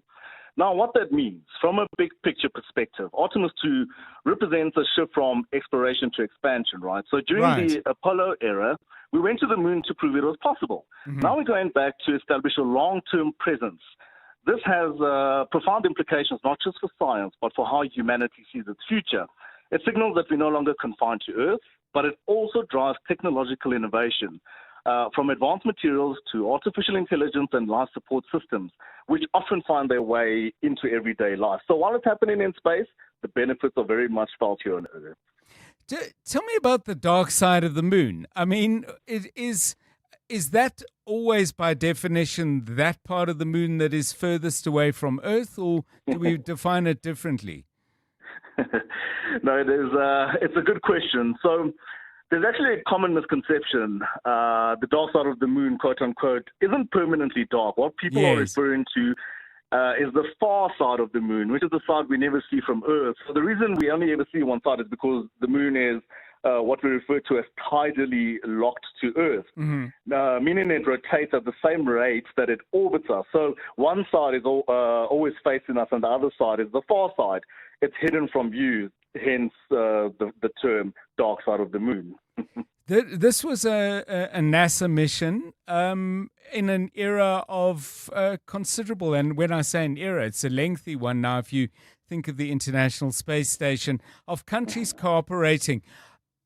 How would you characterize the space race, if indeed there is even a race on at the moment, but international space exploration, is it becoming more competitive? Is it driven by private players like SpaceX? What should we glean from this? I mean, will this be knowledge shared across the global space exploration community, or is it getting a little bit more proprietorial again? Look, that is a very pertinent question. I'm glad you asked it. It's definitely evolved, all right, from, I think, rather than referring to it as a space race, what we're seeing now is more of a global coalition. You know, NASA is leading Artemis and similar missions, but there are contributions from Europe, from Canada, from Japan, In fact, the crew itself represents a diversity in and of itself. So definitely there's more collaboration. Yes, there's more public-private partnerships with private companies or private space companies, along with government and different space organizations. I think it's also worth mentioning because not many people are aware, particularly in South Africa, that South African National Space Agency actually plays a significant role in the global space ecosystem. They are responsible for space science, satellite operation, and crucial ground-based infrastructure. So facilities like Artemis II support satellite tracking and deep space communication. So it really is becoming more of a collaboration, and I think it's positive. It has positive effects for mankind in and of itself. Thank you so much. Really interesting. Rene Peter Masun joining us. He is is part of the Space Portfolio Committee at the Aerospace, Maritime and Defence Industries Association of South Africa. Also works with NASA as a local lead for South Africa on the Space Apps project. I'm really interested to know, by the way, I mean, when I was a kid, space exploration was the movie. It was pre-Star Wars, which would have come probably another 8-10 years later. There were a couple of movies that sort of captured, but the movie industry was not capable of producing the kind of movies about outer space that it eventually became capable of doing. So I'm wondering, in an era where this is reality, and not fantasy. I mean, it was always reality, but I guess the fantasy world was so poorly developed. Do you think you followed it with less interest? Was anyone riveted by Artemis and the journey and what they found and what they achieved? Or do you think that was something that, like me, belonged more to your younger self and your younger life? Give me a call on that. 072 702 1702. 2 minutes now to 5. Clement Maniatella. Weekday mornings, 9 to 12. 9 to 12. I'm sure you've seen the Department of Health come out and say, well, these products are actually still safe for use, but I know you've been raising some concerns. Where do you see the gaps here? Said our response as an organization, we said that it's important for them, the South African government, put in place standards that are, transparent to ensure that all of us who are using whatever product, especially a product that comes into contact with our bodies, they need to put in place standards to ensure that those who are using products like sanitary pads and panty liners, they are menstruating with safety, with dignity, but most importantly with the support that they need from their government. Tracy Malawana, founder and executive director of I Menstruate Movement. Clements Maniatella. 9 to 12 on 702. Mzansi, for as little as R7.50, you can play Powerball Plus for an estimated 60 million rand jackpot this Tuesday. Today, don't delay. Play Powerball Plus for an estimated 60 million rand jackpot today, and you could be celebrating the millions. Buy your tickets now in store on nationallottery.co.za, the mobile app or cell phone banking. Panda Pusher Play. Players must be 18 years or older. Play responsibly. Ituba is the proud operator of the National Lottery. Imagine a holiday where the only thing on the to-do list is enjoy yourself. With Norwegian Cruise Line, you can sail to over 400 destinations worldwide effortlessly. Visit ncl.com for the best deals or contact your travel agent today. Norwegian Cruise Line. It's different out here. T's and C's apply. On Sunday, 12th April, Josie My Josie's Main Street Sundays is taking over Marshalltown and flipping the script on how Josie moves.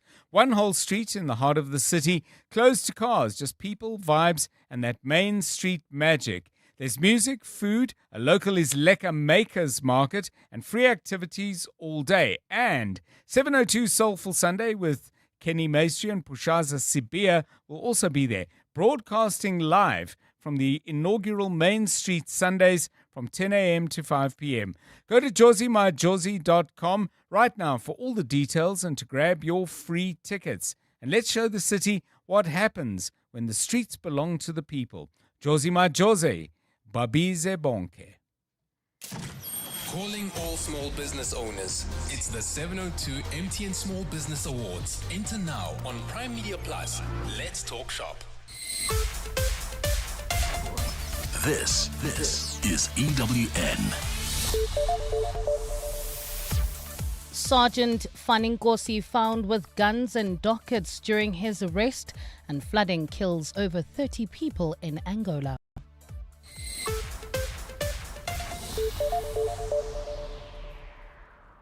Good afternoon, I'm Bali Dlamini. Police have confirmed that suspended police officer Faninkosi was found with 7 guns and state-owned ammunition and dockets for serious and violent crimes at his home. Nkosi made his first court appearance in Pretoria North today following a raid at his home. The sergeant was arrested during the raid by the newly established Madlanga Commission task team. Nkosi is one of the key witnesses who gave testimony at the Madlanga Commission last month, where he has been accused of links to alleged crime underworld figures. Khomotso Modise has more. When Sergeant Faninkosi was suspended on the 28th of March, he was required to hand over his service pistol and all SAPS property in his possession. But just days later, on the 1st of April, the newly formed Madlanga Commission task team was granted a warrant to search Nkosi's home, where 7 licensed guns were found, 1 under his bed, another in his mattresses, and another in his car, all in contravention of the Firearms Control Act. But police spokesperson Atlenda Mate says they also found 6 dockets in Nkosi's Wendy house. The 6 dockets, it's CIT robberies, 1 that happened in Rhodeport, 1 in Musina, Limpopo. So most of the dockets, all of them actually, it pertains to serious and violent crime. And then upon further investigation, what we found is that all these 6 dockets, when you look at the system, they are closed as undetected. Nkosi is now being investigated for whether he had a hand in ensuring these cases are closed. Khomotso Modise, Eyewitness News. We apologize for that technical glitch there. Chief of Tshwane's Metro Police Department, Yolande Farrow, has been questioned over why she didn't act early in stopping dubious ad hoc security services which drained the municipality of millions. Farrow has been testifying before the Madlanga Commission on a security tender the municipality issued in 2020 for the guarding of critical infrastructure. The tender has 2 components, a fixed deployment and an ad hoc one where the municipality requests the approved companies to provide private security guards during times of emergency. Tabi Sokoba has more. It's been established at the Madlanga Commission some security companies were caught abusing the ad hoc services and invoicing the city millions of rands. This led to the city exceeding its budget allocation for the tender. Tshwane's Metro Police Chief Yolande Farrow says she ordered for ad hoc services to be stopped when this was brought to her attention through an email requesting for additional funds. I'm concerned about your lack of awareness before that email, when in fact on your account you have these monthly budget meetings. If people are doing things not in the manner that you do it transparent, and people are doing it in a way that they don't want it to be transparent, then Commissioner Baloy, then you will not immediately pick it up. It's been established at the Commission there was one security company that was favoured for ad hoc services much more than others. In just 1 year, Gubis 85 Solutions invoiced the municipality 59 million rand for ad hoc services alone. Tabi Sokoba, Eyewitness News. The Emfuleni local municipality has denied claims that it has neglected several communities plagued by a dire sewage spill crisis. It's been almost 10 years since the Debonair Park and Tshepong townships complained about sewage water flooding their yards. The sewage emanates from broken pipes that have been neglected for years now. Emfuleni spokesperson Makosonke Sangweni says while progress is slow, they are working to address the issue. As a municipality, we are under what we call Section 63. Section 63 is in line with the Water Act in the constitution of the country. The president invoked that to be able to resolve the water spillages and sewer spillage. The sewer spillages across the municipality, which included even the spillages inside and around the Val Reef. And more than 30 people have died after heavy rains caused severe flooding in Angola. The storms hit the capital Luanda and the coastal city of Benguela, where most of the damage has been reported. Floodwaters have also destroyed infrastructure and forced thousands of people to flee their homes. President João Lourenço says emergency services will remain on high alert. Gold is trading at $4,646.41 an ounce. The rand is at 16.91 to the dollar, 22.39 to the pound, 19.55 to the euro, and Brent crude oil is at $110.44 a barrel. In Bedfordview, there's queuing traffic on the N3 North between Van Buren Road and the Galuli's interchange. It's due to an accident, and precisely that particular accident is causing slow-moving traffic on the N3 South between the Galuli's interchange and Van Buren Road. It's also raining in most parts of Joburg. Remember to drive safely, keep a safe following distance, keep your headlights on, and slow down. In your sport, Miguel Cardoso targets winning games by bigger margins as Mamelodi Sundowns look to remain top of the Betway Premiership standings. Arsenal looking to halt their losing run in the UEFA Champions League meeting against Sporting. And Africa reportedly set to launch a new T20 competition. A partly cloudy Wednesday in store for Gauteng tomorrow, with isolated showers and thundershowers expected. Johannesburg drops to overnight lows of 15 degrees, peaking at 23. Pretoria 17 and 24, and Vereeniging 10 and 24 degrees. The top story in EWN this hour: police have confirmed that suspended police officer Faninkosi was found with 7 guns, state-owned ammunition, and dockets for serious and violent crimes at his home. EWN, in touch, in tune, and independent. For the latest, visit ewn.co.za or download the EWN app. From the townships to the suburbs and everywhere in between, it's the 702 MTN Small Business Awards. Enter now on Prime Media Plus. Let's talk shop. 702. Drive home with John Perlman. John Perlman, 3 to 6 p.m. On 92.7 and 106 FM. Let's walk the talk.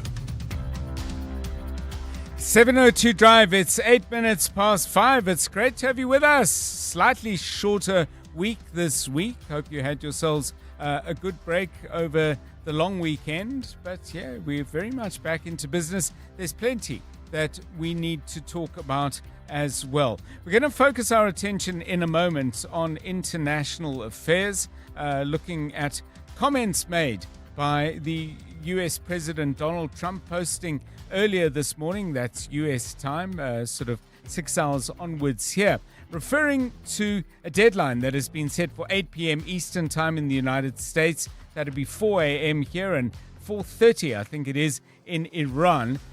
Tomorrow morning, warning that if the Iranians don't open the Strait of Hormuz, these were his words posted on Truth Social. A whole civilization will die tonight, never to be brought back again. I don't want that to happen, but it probably will. We're going to ask some questions about the rules of war, because there are, in fact, rules of war that deal with strikes on things like bridges and railway infrastructure and desalination plants. I don't think that's been mentioned in this particular set of comments made by the US president. It's certainly been mentioned before in conversations about what the US might do in Iran. But we'll discuss the rules of war and how they apply in a moment with Martha Bradley, who's an associate professor at the University of Johannesburg, joining us shortly to give us her views on that. And then bringing it back home over the Easter weekend, almost 1,000 people were arrested for drunk driving. More than 15,000 people were arrested for various reasons. It's been quite an extraordinary number of people who've been arrested. But the question that it really raises for me is, well, does that make any difference? What actually happens? Do people get prosecuted? If they get prosecuted, what happens? Plenty to talk about there. We'll do it in the company of transport analyst Lee Randall. That's coming up at about 20 minutes past 5 o'clock. It's 11 minutes past 5. Some of you have been commenting on the various issues that we've been raising. Let's take a listen. 702. WhatsApp John on 072 702 1702. Good afternoon, John. This is Kabela from Pretoria.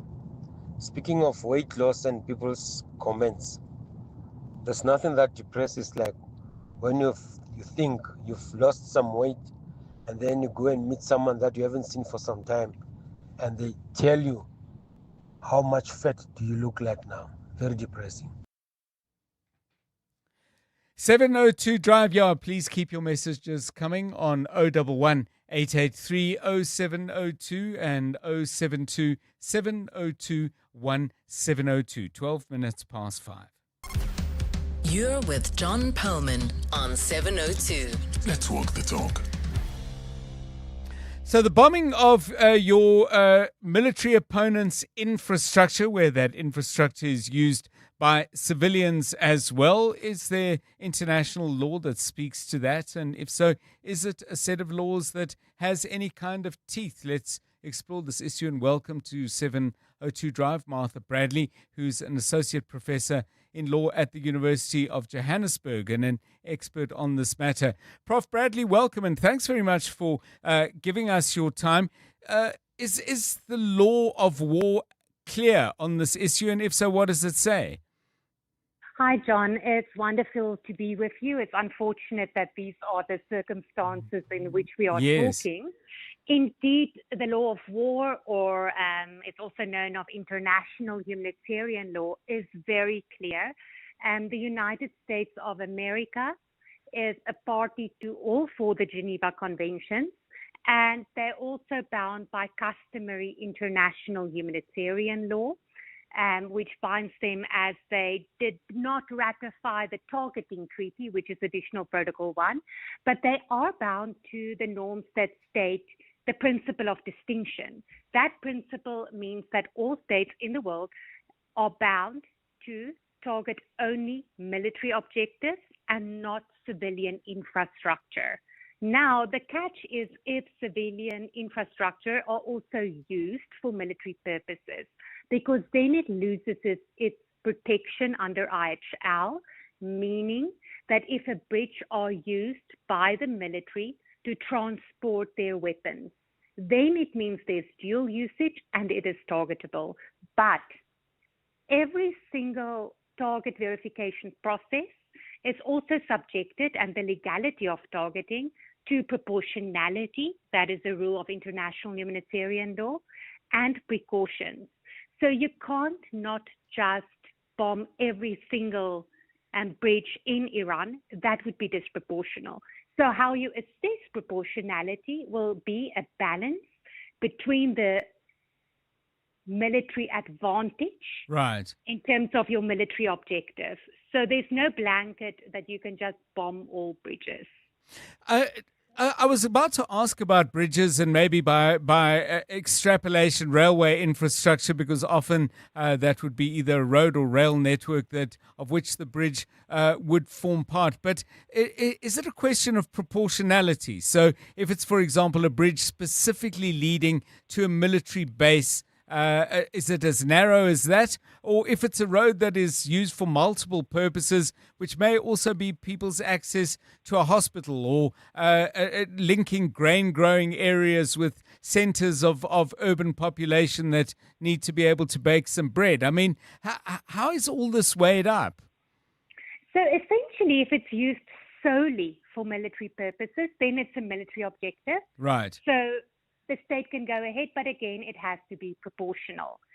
But if you have a dual-use object, your road or your railway that is used by both civilians and the military, then you will factor in precautions, giving a warning, the collateral damage assessment of proportionality. But there's also a rule under IHL, International Humanitarian Law, that says you cannot target infrastructure that is critical to the survival of the civilian population. So if you have an electricity grid that supplies electricity to civilians and the military, and it's the only grid that supports the main hospital in that town, then you cannot target it because it is essential for the civilian population. So you cannot target every single power plant in Iran, because then where will civilians receive electricity? That will be illegal. It will be disproportional as well, but it will definitely be illegal. So there's more layers to your target verification ahead of your strike. How does all this have meaning in a world where presumably if powerful countries or even not so powerful countries choose to just simply ignore all of this and say, well, yeah, whatever, that's the rule book and we're in the real world. And one just has to look back at the Russia-Ukraine conflict where, to my mind at least, lots of civilian infrastructure has been deliberately targeted. I mean, does this have any real force beyond the moral? Well, surprisingly, because that's not what we see in the news, Mm-hmm. because good news does not sell newspapers. Right. But for the vast majority, the law of war is respected by states. Mm-hmm. Well, unfortunately, in Ukraine, Russia, we see violations on both sides that explicitly target civilian infrastructure. That is a violation. In the case of the US-Iran, most of the violations actually is committed by Iran targeting civilian infrastructure in neighboring states. Of course, the US striking down a school is clearly a violation of international humanitarian law, but for the most part, they have complied with IHL.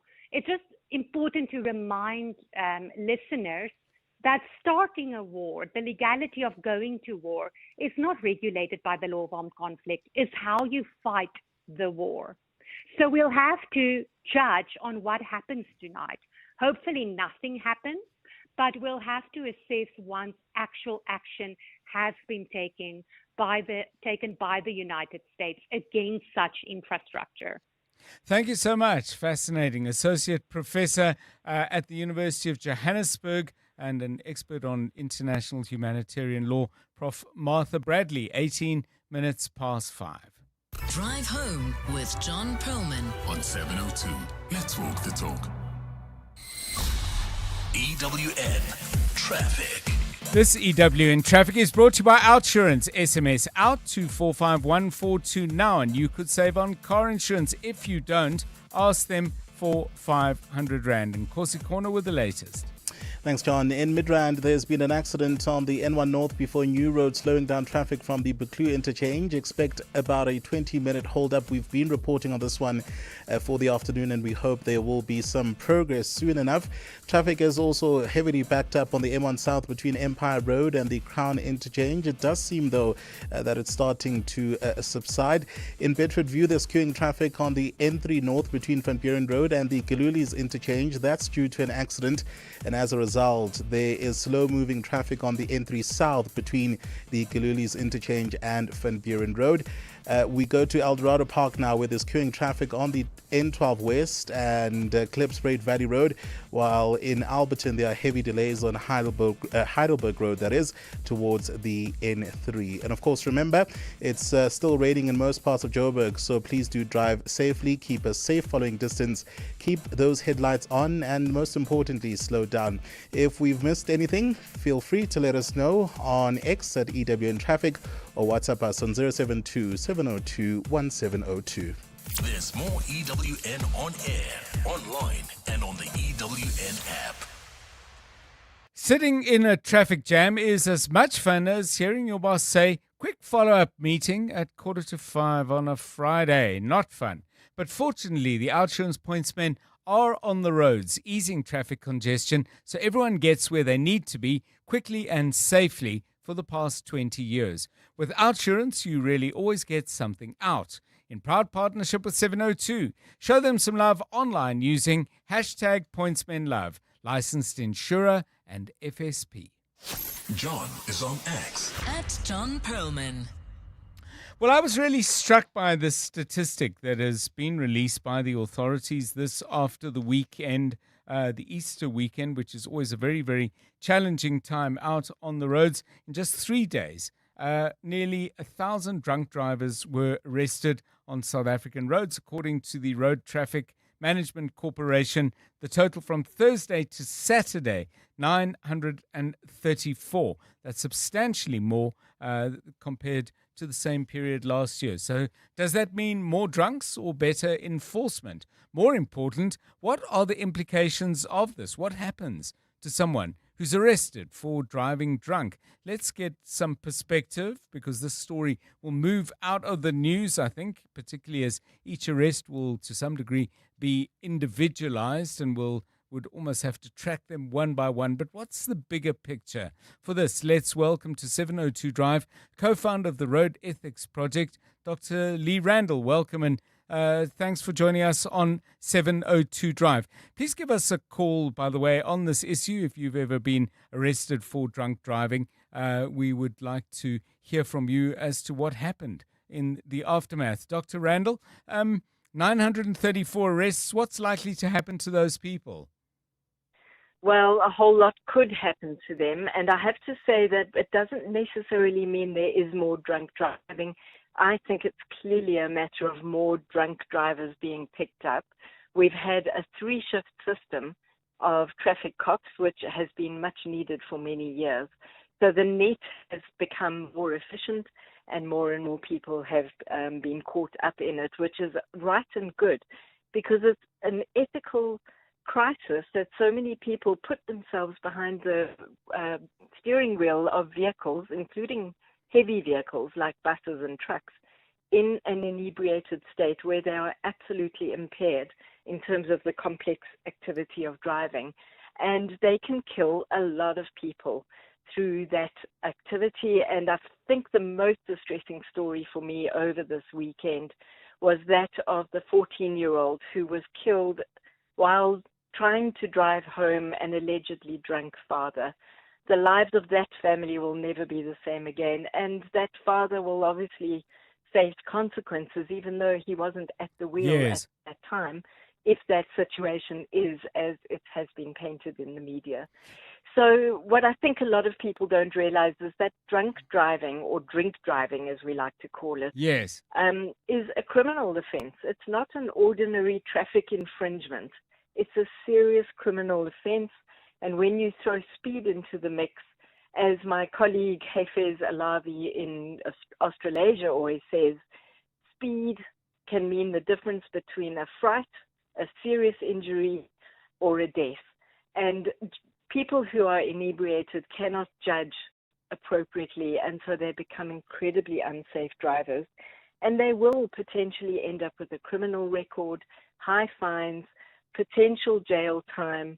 They should end up with social stigma. Their social standing should be affected. Their personal relationships will be affected. And things like employment, visas, being able to register in a profession, and being able to hold insurance.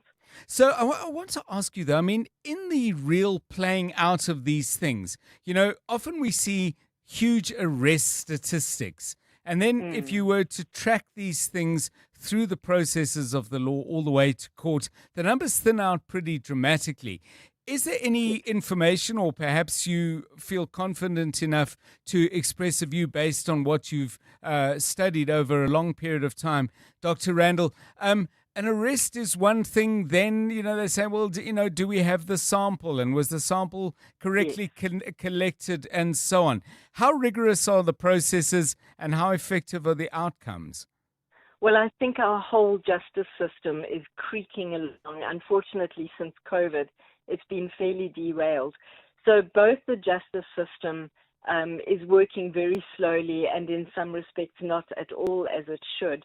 But you put your finger on the button when you talk about the tests. The toxicology labs in our country have huge backlogs. It's usually weeks, if not months, and even in the past, sometimes years, before a definitive test result became available and the whole process of trial could move ahead. And sometimes those test results are botched for various reasons, and people almost literally get away with murder because of technical details. The other problem is that the media tends to cover the acute aftermath of crashes and the drama and the tragedy of it, but they don't follow up the human interest stories where 2 years down the line or 3 years down the line, there is a conviction, there is a sentence, or at least a fine, community service, possibly revocation of a license. The media don't tend to cover those long-term consequences clearly enough, and therefore they're not visible enough to our public.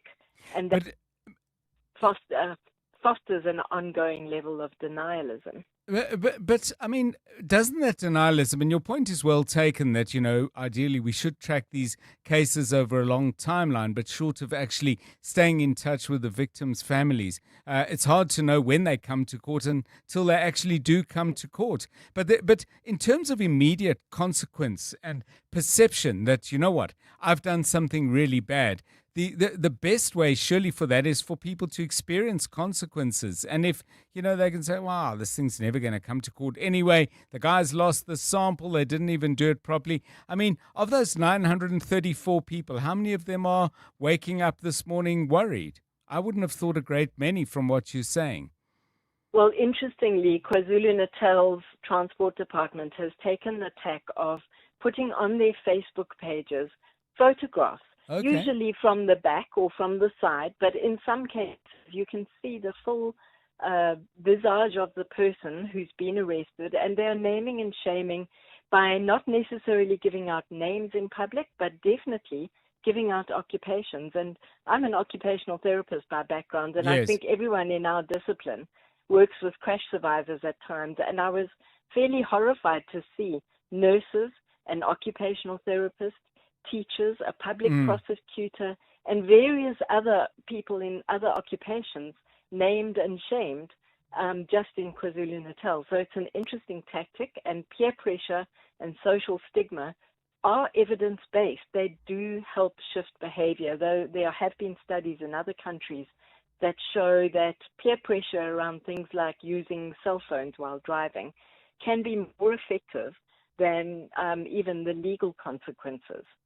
Thanks so much, Dr. Lee Randall, co-founder of the Road Ethics Project. I mean, do you have a sense of strong peer pressure, strong pushback against people who, A, drive badly, and more particularly who drive badly because they're actually drunk? I mean, cell phones and cell phone use is another cause of that kind of behavior. Give us your view on 011 883 0702, 28 minutes past 5. EWN Business. Okay, let's hear from Stephen Curtis as to what's happened on the markets today. Good afternoon. Afternoon to you, John. Yeah, a difficult day, and you can imagine why, of course, because of what's been happening in the US. The threats from the US President Donald Trump essentially saying that a civilization is going to end tonight. I mean, really astonishing. And that, of course, having the impact that you would expect on markets, really dominating oil prices, and that's dominating everything else. The ore share ending the day down 0.99%, 14,968 points. Financials down 0.21. Industrials down a third. Resources down 2.39. So resources actually recovering a little bit in the last hour of trading. And it's what you would expect. So 91 were down 10%, but Alpha Min down 6. Implats down 5. Goldfields, Valterra, Northam, Harmony, DRD Gold all down by way over 3%. Sasol, the big winner, up 9%. Obviously much higher oil prices, and that's why also I think an expectation that this is going to go on for longer than anyone thought, in that we're going to see higher oil prices for quite a long time. Karoo up 3.6, and then South 32 up 1.25, and Omnia up 1%. Interestingly, Grindrod up 0.87%, and Telkom up 0.82%. News out of First Rand today, John. They're going to actually leave the UK. Now, you may remember there was a car mis-selling scandal that affected Eldermore, which was bought by First Rand. I think this predated First Rand actually buying it. But now it has to spend £750 million, or it's raised its provision for missold UK car loans to £750 million. That's $1 billion, essentially saying that the latest ruling is actually unfair. Their SEND statement is quite something. They say, for example, that the business case for First Rand to own and operate a UK consumer finance entity is not within the group's risk appetite. And this is because of the way the jurisdiction, they're talking about the legalities. They say that, in fact, the way that things have worked, the Financial Conduct Authority scheme there has significantly and inappropriately diverges from the Supreme Court ruling. And of course, it looks like they might go back to court. I don't think they'll be the only ones that do that, but they'll be leaving the UK market. And then the other news today from Combined Motor Holdings, they expect their headline earnings per share to be up by around 30%. Obviously, we've seen a big increase in the number of new cars sold in South Africa. In the US, everyone taking their lead really from Trump. The Dow Jones is down 0.92. The Nasdaq is down over 1.5%. The S&P 500 is down over 1%. And everyone just waiting to see what happens when his latest deadline expires, whether he makes another one, and who knows what he'll do, frankly. The gold price, $4,629.14 an ounce. Platinum, $1,913.60. Brent crude, slightly higher, John, $111.32. I suspect it'll probably get higher as we go closer to the latest deadline. The rand to the dollar, 16.92 to the euro, 19.58 to the British pound, 22.42. On the Money Show tonight, we'll be talking about the Public Service Amendment Act. It's been signed into law, the big impact that'll have on our society, but also on the markets. The Reserve Bank saying online gambling, we're not spending as much money as people are suggesting on online gambling. I thought that was interesting. We'll talk about the latest sort of Eskom asking for permission if it can charge people less again, and this is for the smelters. And then we'll also be speaking about the latest changes at DSTV. And in personal finance, should you rent or should you own? Stephen Curtis, EWN Business. Thanks, Stephen. Money Show coming up between 6 and 8, 28 minutes to 6 o'clock. The very latest eyewitness news with Bali Dlamini. DA internal leadership contest coming up soon and hotting up too, I believe. That's correct, John. A very good afternoon. As the DA's internal leadership contest heats up, Deputy Finance Minister Asho Sarupen says he is more than ready to succeed his close ally Helen Zille. Sarupen is contesting the position of DA Federal Council chairperson, a role Zille has occupied for the past 6 years. He is set to face off against the party's National Assembly House chairperson Werner Horn, as well as Neo Mokoena at the party's Federal Congress on Saturday. Alfara Mushwana has more. Deputy Finance Minister Asho Sarupen is eyeing a full-time role within the Democratic Alliance, one that is effectively responsible for overseeing the party's operations. Although he's up against two other candidates, analysts believe he is likely to enjoy the strongest support given his close ties to Helen Zille. Sarupen acknowledges that the position comes with significant pressure, especially in an election year, but says he's more than ready for the challenge. I've known Helen all of my political career, and they are very, very big shoes to fill. I'm not going to pretend that they're not. Do I feel pressure? No. I mean, it is daunting, but I've worked as her understudy. Remember, I've been her deputy for 6 years as well. So I think that means I've learned everything I can. The DA's National Congress is scheduled to take place in Midrand this coming weekend. Alfa Ramshwana, Eyewitness News. Chairperson of Parliament's Portfolio Committee on Police, Ian Cameron, says the SANDF and police's Operation Prosper to curb gang violence in the Western Cape has been haphazard so far. Officials recorded 22 shootings in Mitchell's Plain, Manenberg, Lotus River, Delft, Elsie's River, as well as Bishop Blavies over the Easter long weekend. Since being deployed to Cape Town last week Wednesday, the operation has only recorded 2 arrests. Carlo Peterson has more. Chairperson of Parliament's Portfolio Committee on Police, Ian Cameron, says Parliament was initially told more than 800 soldiers would be deployed to the Western Cape. At the beginning of last week, they said to us that they would send just over 500. And then once the deployment started in Mitchell's Plain last week, we noted that there were just over 200 soldiers that had been deployed. Cameron, who joined the troops in Mitchell's Plain last week, says the numbers shouldn't matter. If an operation is intelligence-led and prosecution-driven, it shouldn't be a problem. In fact, with quite a small team of police members and soldiers, you would be able to make a significant impact. He says SAPS and the Army should also make better use of local law enforcement and Metro Police during the operation. Carlo Peterson, Eyewitness News. And in France, an investigation is underway into the cause of a high-speed train crash, which left one person dead and two others critically injured. The train crashed into a truck at a crossing in northern France. In that country, serious accidents involving high-speed rail lines are rare when compared to traditional railways. 2 people are currently in a critical condition, while 11 others sustained less serious injuries. A cloudy Wednesday in store for Gauteng tomorrow, with isolated showers and thundershowers expected. Lows of between 15 and 17 degrees and highs of between 23 and 24. Leaving Sandton, there's been an accident on the M1 North before Marlborough Drive, causing more than a 20-minute hold-up. And heading towards the Joburg CBD, expect more than a 30-minute delay on the M1 South between the Killarney Bends as well as the Crown Interchange. The top story in EWN as the DA's internal leadership contest heats up.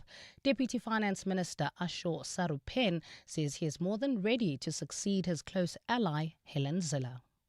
The Money Show with Stephen Grootes on 702.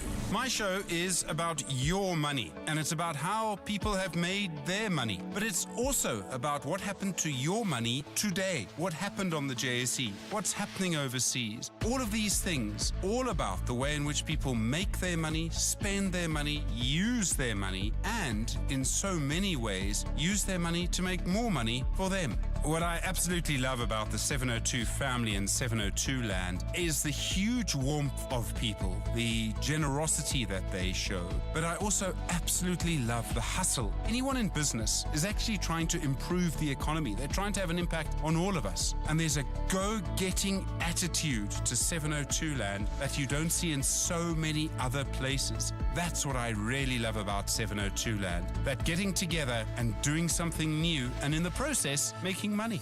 The Money Show with Stephen Grootes. Weekdays from 6 to 8 p.m. The future of business starts with a bold conversation. As a WeWork member, you get a front row seat. Introducing the WeWork Future of Work series, globally progressive, high-energy talk sessions happening every month inside WeWork Sandton and Rosebank. From adaptive leadership to AI workflows, connect with disruptive speakers and thinkers shaping business today. Become a WeWork member and register for the next WeWork Future of Work series. Details at wework.co.za. WeWork, made for work, built for business. We at Monument Dental are very happy with the premium we're paying. I wish I did it sooner. Outsurance business insurance clients know that it pays to switch. And did you know you could get a massive 20% discount on your business insurance premium when you switch? For dentistries, general medical practices, and all other businesses, get a quote today and see why it pays to switch to Outsurance business insurance. Visit outsurance.co.za or call 08600 60,000 today. Licensed insurer and FSP. TCs and information online. You hear that? That's the sound of business execution finally visible. No more chasing people and reports, no more disconnected systems, no more guessing if our business is performing or not. iStratGo connects strategy, people, performance, and day-to-day work into one clear software platform, so leaders can see what's working, what's not, and where to focus. Because when execution is visible, everything runs better. Book a demo on istratgo.com. istratgo.com. Mzansi, for as little as R7.50, you can play Powerball Plus for an estimated R60 million jackpot this Tuesday. Don't delay. Play Powerball Plus for an estimated R60 million jackpot today, and you could be celebrating the millions. Buy your tickets now in store on nationallottery.co.za, the mobile app, or cell phone banking. Panda Pusha Play. Players must be 18 years or older. Play responsibly. Ituba is the proud operator of the National Lottery. EWN Sport. Back to the world of sport we go. Back to Tolakele Mganga with the latest. Good afternoon. Afternoon, John. And Miguel Cardoso admits that Mamelodi Sundowns need to start winning games by large margins. That's in case the Betway Premiership title race is decided by goal difference. The league's top two are both in action this evening, with the Brazilians up against Durban City, while Orlando Pirates are at home to Golden Arrows. The defending champions have won their last 9 league games in a row and are now 2 points clear at the top. If we sit on what we did, for sure we will not arrive where we have to arrive. Next match, let's try to go in Durban and make a job similar to the one we've been doing. Not worry about how many, I don't even think about that, because it just takes us to a spot, to a place that gives you nothing. So we cannot let it go. We need to think about next one. And of course, I think that if we want to be champions, we will have to make a good series of victories still on the matches that we have, for sure. The UEFA Champions League also returns this evening with the first leg quarterfinals. Vincent Kompany has confirmed he'll give Harry Kane until the very last minute to prove his fitness, with Bayern Munich in Spain for their clash against Real Madrid. Everybody in the club, including myself, and especially Harry Kane, knows how important this game is. I think it's still always the right thing to have a discussion with each player to make sure that you get the thumbs up. And when we decide it's a go, then it's a go with no more extra thinking about it. You know, it's just about performing and winning the game. Arsenal are away to Sporting and looking for a win that will end their 2-game losing run across all competitions. The Gunners have gone from possibly winning quadruple to having 2 trophies to play for, and Mikel Arteta is confident they have the temperament to end their campaign with some silverware. No, I think when you have the opportunity that we have, that has to be taken through excitement, through preparing yourself in the best possible way to focusing on the present, on the things that we have to do. And especially in our identity, very, very clear what is taking us all the way to where we are. And that's where we have to focus. And multiple reports have emerged claiming that a new T20 tournament for African nations is being planned, with cricket officials working on a proposed 6-team Africa Cup that would include South Africa, Zimbabwe and Namibia. As part of the initial rollout, a reported T20 tri-series featuring South Africa, Zimbabwe and Namibia is expected to be held in August, which will serve as an early step towards the larger continental event. The first full edition of the Africa Cup is not expected to take place this year. Instead, the tri-series involving the 3 World Cup co-host for next year's ODI event is likely to act as a soft launch for the concept. Tolagele Mganga, Eyewitness News Sport. EWN Traffic. At 17 minutes now to 6 o'clock, this EWN Traffic is brought to you by Outsurance. SMS OUT to 45142 now. You could save on car insurance. If you don't, ask them for 500 Rand. And Kosi Corner with the latest from the roads. Thanks, John. Let's start with this very important reminder. It's raining in most parts of Joburg. Remember to drive safely, keep a safe following distance, keep your headlights on, and most importantly, slow down. Let's start in Sandton. As you leave, there's been an accident on the M1 North before Marlborough Drive, causing more than a 20-minute hold-up. You can also budget an extra 30 minutes if you're heading towards the Johannesburg CBD. There are intense delays there on the M1 South between the Killarney Bends and the Crown Interchange. The M2 West towards Germiston is heavily backed up from Cleveland Road, should I say, to the Glen Hayes Interchange. And in Midrand, there's been an accident on the N1 North before New Road, slowing down traffic from the Buccleuch Interchange. Expect a 20-minute hold-up. Of course, that is that accident that we have been reporting on all afternoon. If we've missed anything, please feel free to let us know. Send us your latest traffic update. On X, we're at EWN Traffic, or WhatsApp us on 072 702 1702. There's more EWN on air, online, and on the EWN app. Things people stress about in traffic. Number 52. Did the kids actually do their holiday homework, or are they going to make it my homework? Oh, the drama. Well, with the Outsurance Pointsman on your route, at least the traffic is one less thing to stress about. The Outsurance Pointsmen have been easing traffic congestion so we all get to where we need to be quickly and safely for the past 20 years. With Outsurance, you really always get something out. In partnership with 702, Outsurance is a licensed insurer and FSP. From the townships to the suburbs and everywhere in between, it's the 702 MTN Small Business Awards. Enter now on Prime Media Plus. Let's talk shop.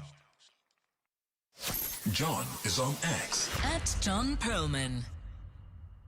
5:45 on 702 Drive. We've got some time to talk a little bit about music. Now, I was talking a while back about the late 60s, early 70s, before television, when we would listen to Trips to the Moon or in that general direction on the radio in the middle of the night.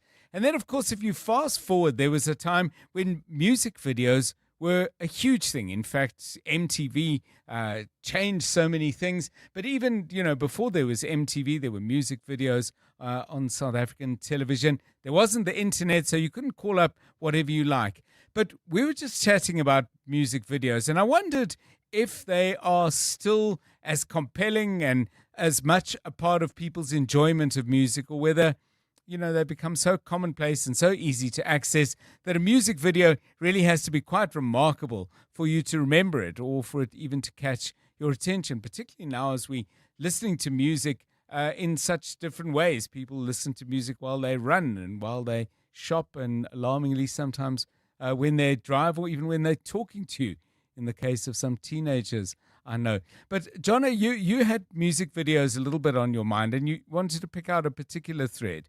Yeah, so afternoon, John. We're looking for basically those music videos that you've sat down and you've watched, and you're like, wow, this is an unbelievable. So it's a good song, or it could be like an okay song. Yeah. But the music video just amplified it completely. Or there was an interesting story thread. It was well shot. It's very long. So there's so many things that could grab you with the music video. And this particular music video that I've picked for us today is from an artist called Lana Del Rey. Okay. I was exposed to it 13 years ago. My upstairs neighbor, when I used to live in a flat, he invited me over. We had a couple of drinks, and he's like, "Have you ever seen this music video?" And I was like, "What?" And he was a bit of a motorbike rider. Yes. And in the song, it's called Ride, and it's basically a 10-minute music video, and it's about this woman who she basically chooses freedom in her life, and it's messy, it's dangerous, and a little bit lonely. And along the way, she meets these bikers. She meets various older men looking for companionship, acceptance. So it's a really, really interesting video. And it starts off with this long narration where it gives you kind of a little bit of an insight into who she is. And then the music starts and she goes into song on stage. And this is how it begins. It's called Ride by Lana Del Rey.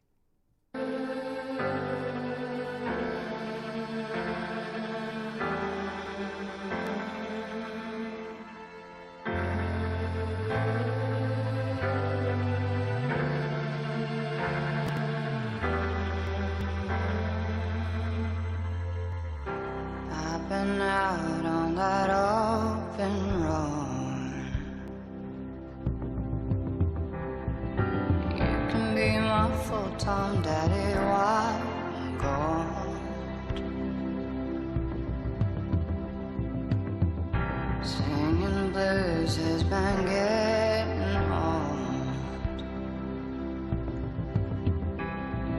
You can be my full-time baby, hot or cold. Don't break me down. I've been traveling too long. I've been trying too hard with one pretty song.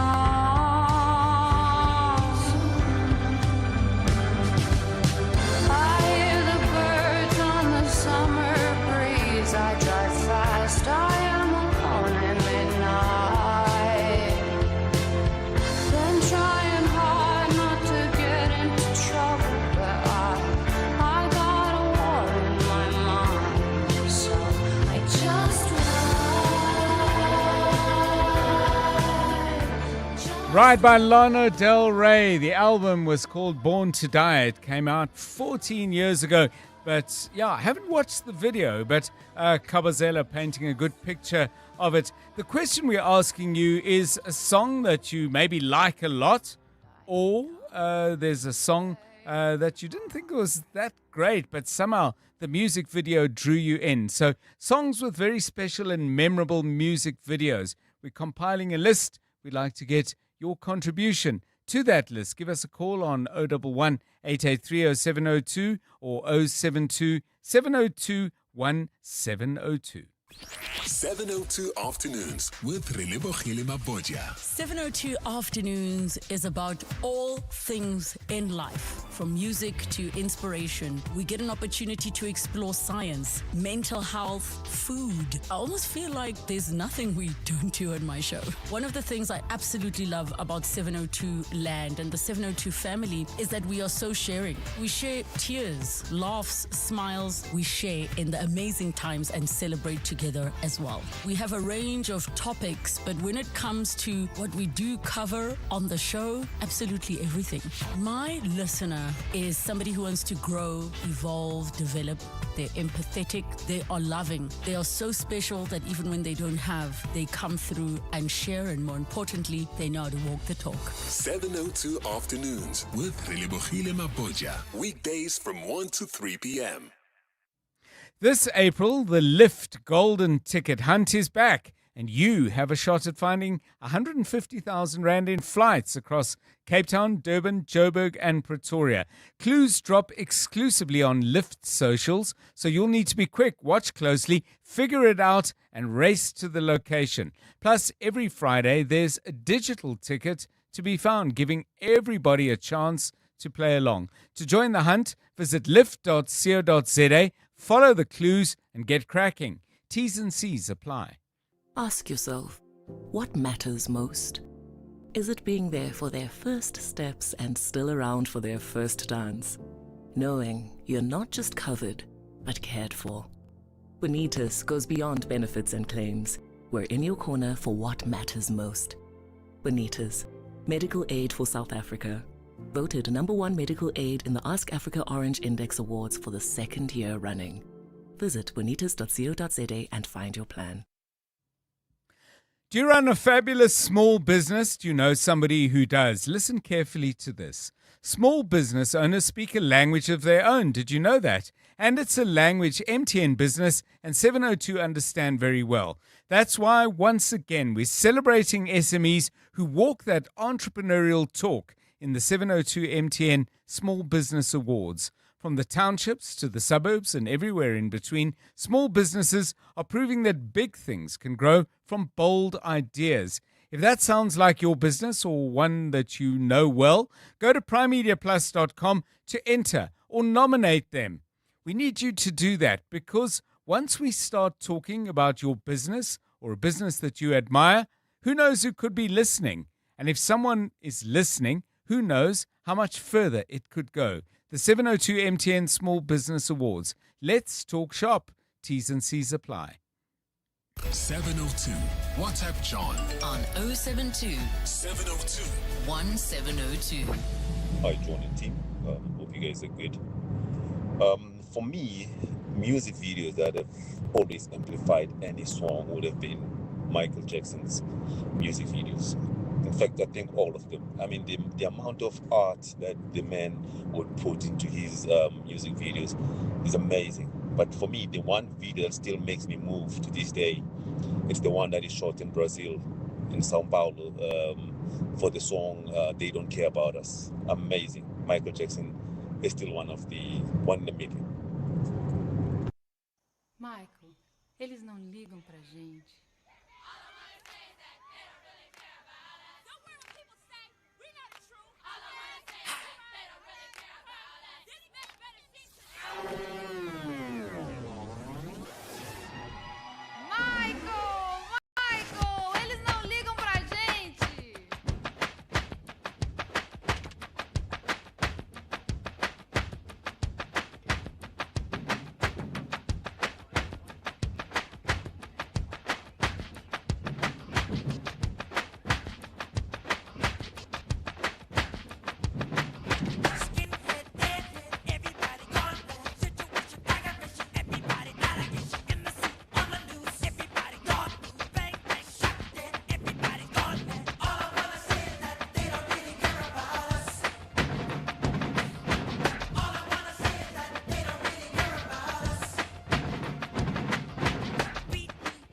Michael Jackson, and I can tell you there are plenty of other Michael Jackson songs that people are linking to memorable videos. Let me share this, though, from Richard. Ukrainian band Antitila have a number of fantastic videos, most with subtitles. Hello features an astronaut returning to Earth after a nuclear war and testing the environment. And then Joe says, you raise an interesting topic. I think YouTube has destroyed the value of music videos because it's easily accessible, other than back in the days where you'd catch it by luck or either on MTV or Channel O. Let's hear a few more of your suggestions and thoughts. Hey, afternoon, John. Guys, do you remember that video by, I think it's Meatloaf? I will do everything for love or something. That is a video that is captivating, eh? Hi, John. My choice for a brilliant video that goes with the music comes from the 80s. Dire Straits Brothers in Arms. Whoa, man. That guitar solo.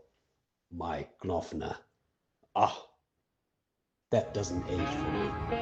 Thank you for a great show, as always.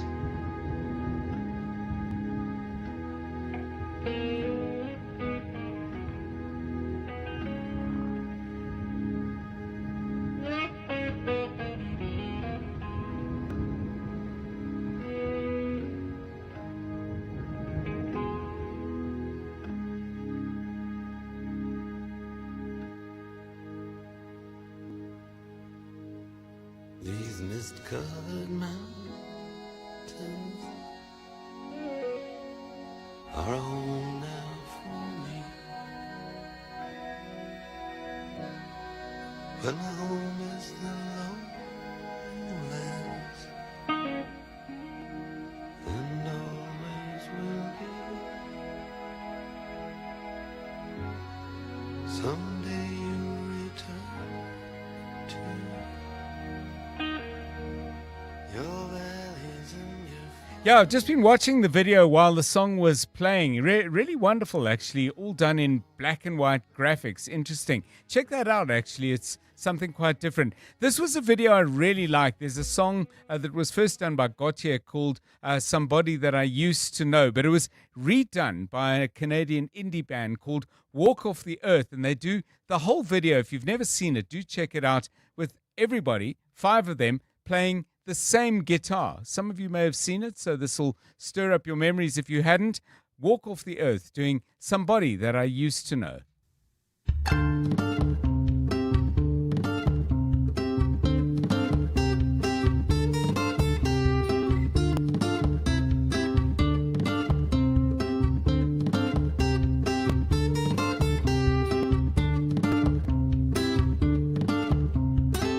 Now and then I think of when we were together,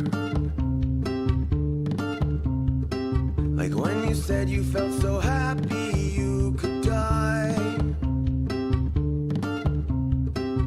Told myself that you were right for me, but felt so lonely in your company. But that was love and it's an ache I still remember.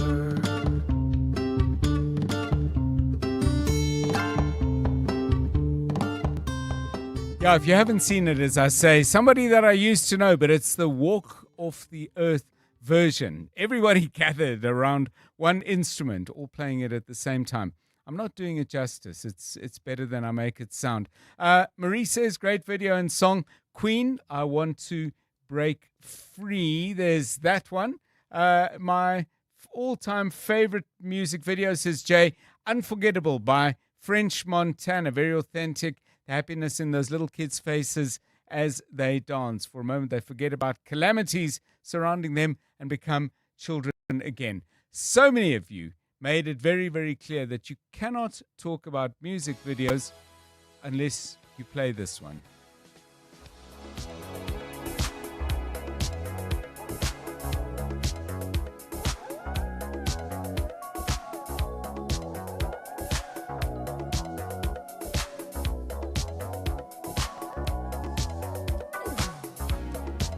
It's close to midnight. Something evil's lurking in the dark.